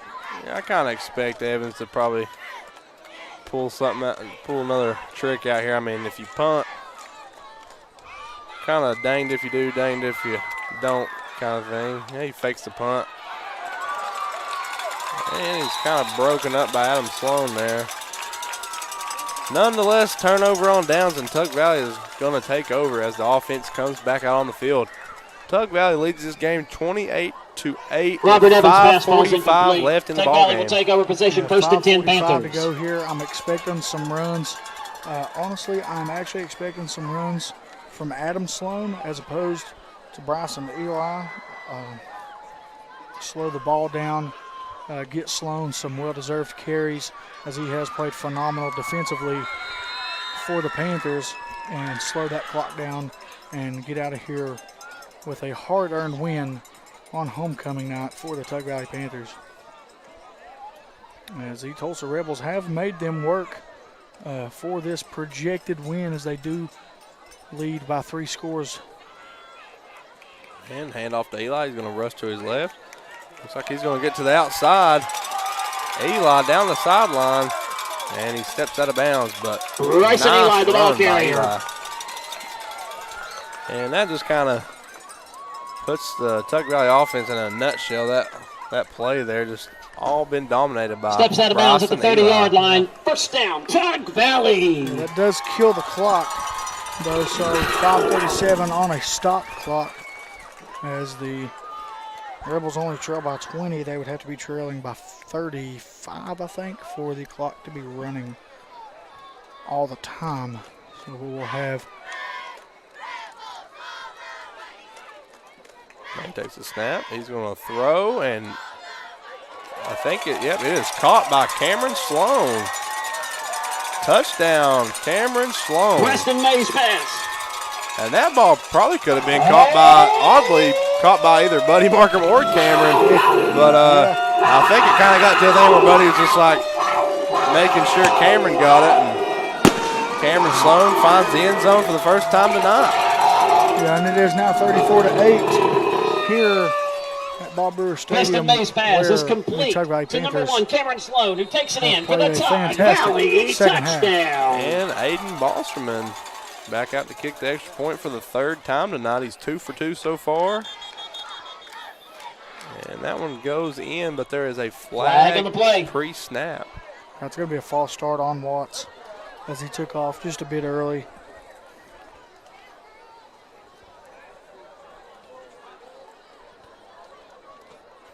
Bradley Dameron says there is no running clock rule in West Virginia, and I am almost. I thought there was. Maybe there's not.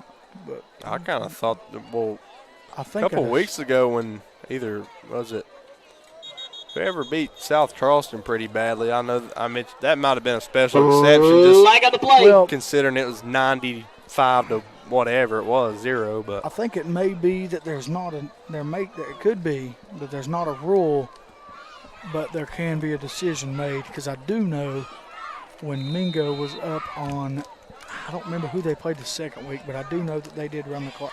It was that same week. It was the same week that the boy from Nitro broke J.R. House's record, and Huntington was up 83-0 at halftime. And the kick by Boschman's up and good. That kick is 3 good. for 3 on extra 5 points minutes today. and 29 seconds remain in the ballgame. The score, Tug Valley 35, And Tulsa Bradley 8. Dameron he does confirm that they can't agree to do it, but it doesn't automatically kick in. Okay, so I could see that happening. After that extra point, Tug Valley leads 35-8 with 5:29 left in the 4th quarter here at Bob Brewer Stadium. And we're going to step aside and hear from our sponsors, and we'll be right back live on the D&D Sports Network. It's wintertime rearing its ugly head. You don't want to be stuck on the side of the road alone. Let Western Auto make sure your vehicle is up to date and ready for the harsh winters of southern West Virginia. Also, don't forget Western Auto is a certified steel dealer. So just in time for the holiday season, put a smile on your loved one's face. Come see us at Western Auto in Kermit, West Virginia. Let us take care of all your automotive needs. Come down to Trailblazers Outfitters, located right off the 4-lane from Williamson, West Virginia, to hop on your new rental of side-by-sides, dirt bikes, or four-wheelers. They also have four-wheeler, dirt bike, and side-by-side repairs. Alrighty, guys, we're back here live in Naugatuck, where the Tug Valley Panthers have played a phenomenal second half, as they have held the Tulsa Rebels scoreless in this second half, where they now lead 35-8. And Boschman with the kick. Looks like, is that Mullet? Yeah, I think that's Mullet on the run, and that's a big-time return before he's brought down by number 8, Jacob White, for the Tug Valley Panthers. And I think Mullet might be shook up on that play a little bit. Maybe a little bit of the wind taken out of him.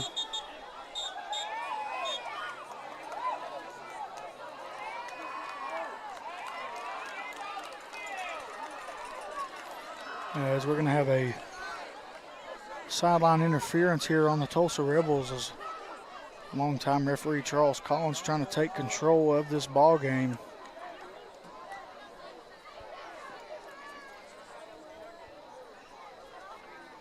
And I think they wanted some sort of unsportsmanlike on Tug Valley on the tackle by Mollett. I didn't see anything. Nah, I think that was, I mean, 2 or 3 Panthers kind of tackled him at once, but as far as anything unnecessary or unsportsmanlike, I did not see that. I think he was running, I think due to, I mean, he's a big old boy. He's a big, strong young man, and he was running very hard. And I think he could have gotten the wind knocked out of him. Probably landed. See, I've done that before. Land on the football when you go to tuck it in to make sure you don't fumble, and land right in the bread basket. And he could have potentially done that, and it does not feel good.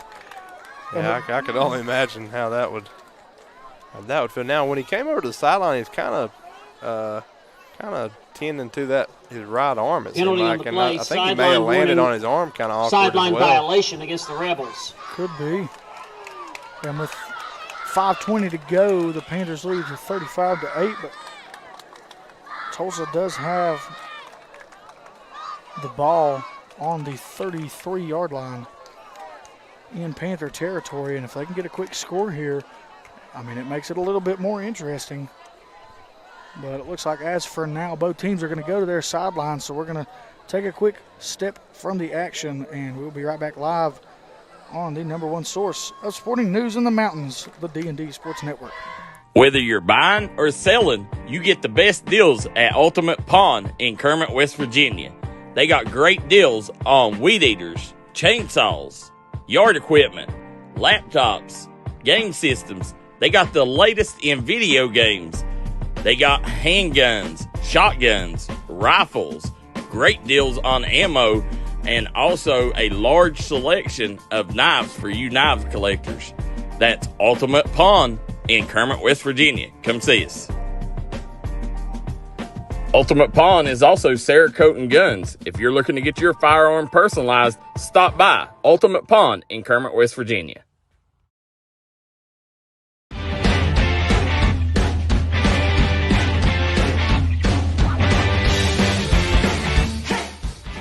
Does your car have a frown? Well, come on down to Evans Auto Parts, located in Delbarton, West Virginia, right off the turnoff from Birch K through 8.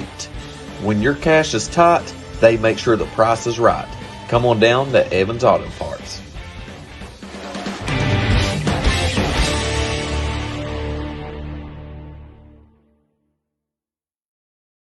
Looking for a great selection, great prices, and a great experience on your next ATV, motorcycle, or side-by-side? Come check out Kiefer's Kawasaki. Our #1 goal is to offer you the best power sport experience at a great price. Like this new 23 Kawasaki Teryx 4 for only $17,999.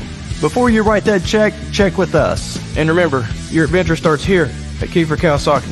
Route 44 South, Jerry West Highway in Logan, or visit KiefersPowersports.net.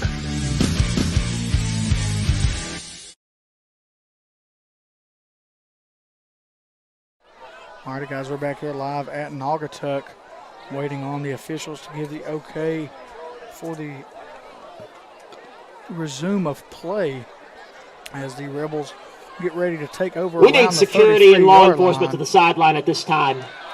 And as the PA announcer calls for security and law enforcement to the sideline, not sure what is going on over here at the Tulsa sideline, but it looks like some physical altercation within the team. So, you know, it happens in every program. You get down big, you kind of get down on yourself, and tempers flare. But it does, and hopefully this group of young men, they can regather after their game, regroup. And I mean, at this point, it's 35-8. There's not a fantastic chance of the Rebels coming back in this ball game. There's 5:20 to go. This is a rivalry game. These are people within your region that you play. This is a regional matchup. It happens in all three sports, or all sports, beyond football, basketball, and baseball, and softball. At this point, I think it is on both coaching staffs to get your players under control. Let's slow the ball down, let the clock run out, get out of here, and keep the hostility down between both teams. Because like I said, it is a rivalry matchup. It is easy. These are young men, 15, 16, 17 years old.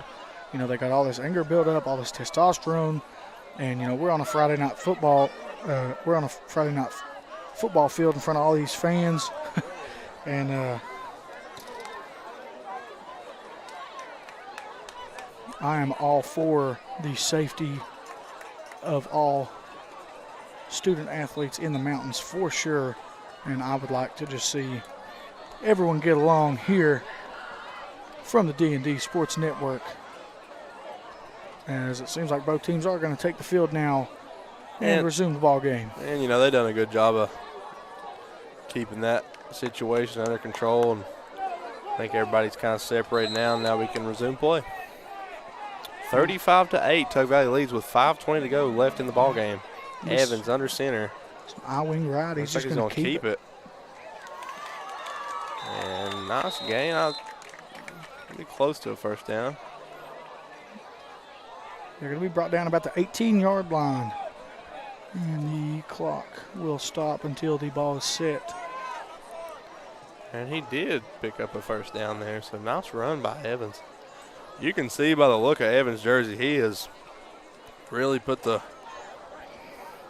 ran the ball hard and hit the ground quite a few times. That white Tolsia top he has on there is while everybody else's looks pretty clean, his is pretty dirty. Yeah, this is no discredit to the rest of the Tolsia Rebel football team. I mean, they have played their hearts out tonight, but that young man especially has had one heck of a ball game along with Mollett in the backfield, and they just were unable to piece it together down the stretch as Tug Valley's defense really played strong in the second half, and offensively they kept feeding it to Bryson Eli, and he was getting behind his blockers and making beautiful reads. And someone says that number 5 is a hoss cat and he's only a freshman. And I agree, both of these teams are very young, and I am excited to see this matchup over the next couple years for sure. And you'll see this same matchup next year down at Tolsia. Yeah, and we usually do not stream those, as they do have their own streaming down there at Tolsia, but I will probably be watching. If I'm not covering a game that night, I will definitely probably be trying to tune into that one. And I might just go down there. If I'm not streaming the game, I might just go down and watch. As I would much rather watch a football game like we watched tonight as opposed to a blowout. I would much rather watch a hard-nosed, old-fashioned. Oh, yeah, for sure. And, the scoreboard don't really tell the whole story. At halftime, we had an 8-6 lead by Tolsia, but Tug Valley's really just done a good job at dominating the second half, made some big plays on defense as well as offense, and I think that's how they've kind of secured this lead. Evans rolls up to his right. I think he's going to keep it on the ground. Tries to cut back left. Tackled by number 22, Kane Thompson. He's pretty close to a first down. If he don't have it, it's going to be close, but that was third down, so it'll either bring up 4th and short. Jamie and Whitney Cobley said, come on down, you guys are awesome. Hey, we are not against it, that is for sure.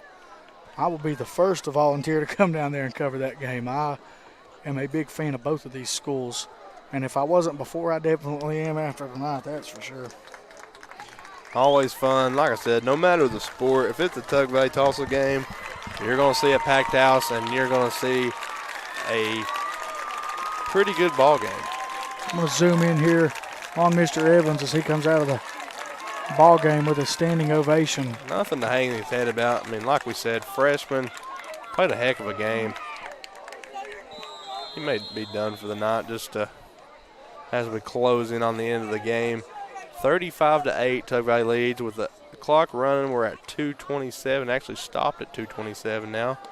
That is what is left in the game. Looks like both teams may be getting some reserves in, kind of letting them get a few plays in. if you are a proud follower of the D&D Sports Network, I got 2 announcements for you. One, definitely check out Loose Caboose if you are in the Kermit area. They are really the sole reason that we are able to get up here and do this today, as it looks like there's a timeout for some substitutions. We are just going to stay here and talk a little bit. And we want to thank all of our sponsors, especially within the Mingo County area, such as Justin Markham, Del Barton Quick Shop, Treasures Unlimited, Western Auto, Trailblazers, Ultimate Pawn, and Tug Valley Wellness Center, who sponsors our player of the game, who today is going to be Mr. Bryson Eli. As like we mentioned earlier, with 3 touchdowns, really was the focal point of the offense for the Tug Valley Panthers, as pretty much the whole entire game went on. Wasn't able to punch it in every time, but always made you question whether or not they had a possibility.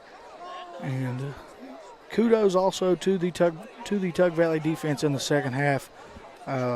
Definitely going to give them the honorable mention, especially that defensive front led by Dakota Walker, Luke Bartram, and Buddy Markham, and as well as Ashton Davis defensively and the Sloan brothers. And guys, we are in Naugatuck for the final 2:27 of this ball game. Looks like Tug Valley is going to get the win and improve to 4-1 on the season, where the Tulsa Rebels will unfortunately fall to 2-3. But like Andrew said, the scoreboard is not the tale of this game. Both of these teams have played fantastic here tonight with the 35-8 score. I would say when this game goes to Tulsa next year, this may be a different matchup. Yep, and late hit on the Rebels. And, you know, with the subs in, I'm not sure. I'd probably call the flag due to the tension in the air, but I'm not sure that was intentional. You know, I mean, these subs are in. They don't get the most playing time. That young man could have just been wanting to, you know, get his, and right, he sat on the sideline with all this animosity built up, and he's ready to make a tackle. So, I mean, nothing serious there, nothing to really look at, but they will get the unsportsmanlike penalty against the Tulsa Rebels, and we'll back them up 15. And the play clock will resume running at 2 minutes and 18 seconds. Guys, we want to thank you here from D&D Sports for checking in with us. We've had about 275 viewers, about the whole stream, and without you guys, we wouldn't be able to do it. Without our sponsors, we wouldn't be able to do it. We just mentioned them to you about 30 seconds ago. And thank you to the administration here at Tug Valley as well for allowing us to come up here and stream this game. Looks like Kane Thompson's going to get a carry late in this ball game. He was actually a very talented running back last year for Kermit Middle School. He was the RB1 per se. You know, he's a freshman. He's going to work hard, and don't be surprised, you know, the next few years to see his as far as how many carries he gets per game only increase. So Tug Valley's running back room is pretty deep. Yeah, and with that and May at quarterback, and then you look on the other side of the field, I'm not sure what grade Mollett's in. I know he's not a freshman because I watched him play basketball last year. Mollett is a junior, I think. I believe he is a junior, and then you got the freshman quarterback. I mean, these 2 tough single A ball clubs. Yep, and only a bright future for both ahead, I believe. And Thompson's going to stay up after the contact. I think he may have enough for a first down there. With a minute to go, guys, we are going to conclude this game as Tug Valley wins 35-8 over the Tulsa Rebels. Our Tug Valley Wellness Center player of the game is number 28, Bryson Eli. And we want to thank you guys for tuning in with us here on the D&D Sports Network. You know, we cover as many games as we can in the area from Midget League up to high school. And with the clock running, it looks like Tug Valley is just going to run one more play and get out of here with the win. Yep, as May takes a knee. And that will conclude the ball game. Both teams are going to go to their sideline. And we want to wish the Tulsa Rebels a safe travels home, and anyone from the Tug Valley Panthers Stadium as well. And guys, if you are on your way home and want to get something to eat, I know two great places in Cheech's Pizza and Loose Caboose. Thanks.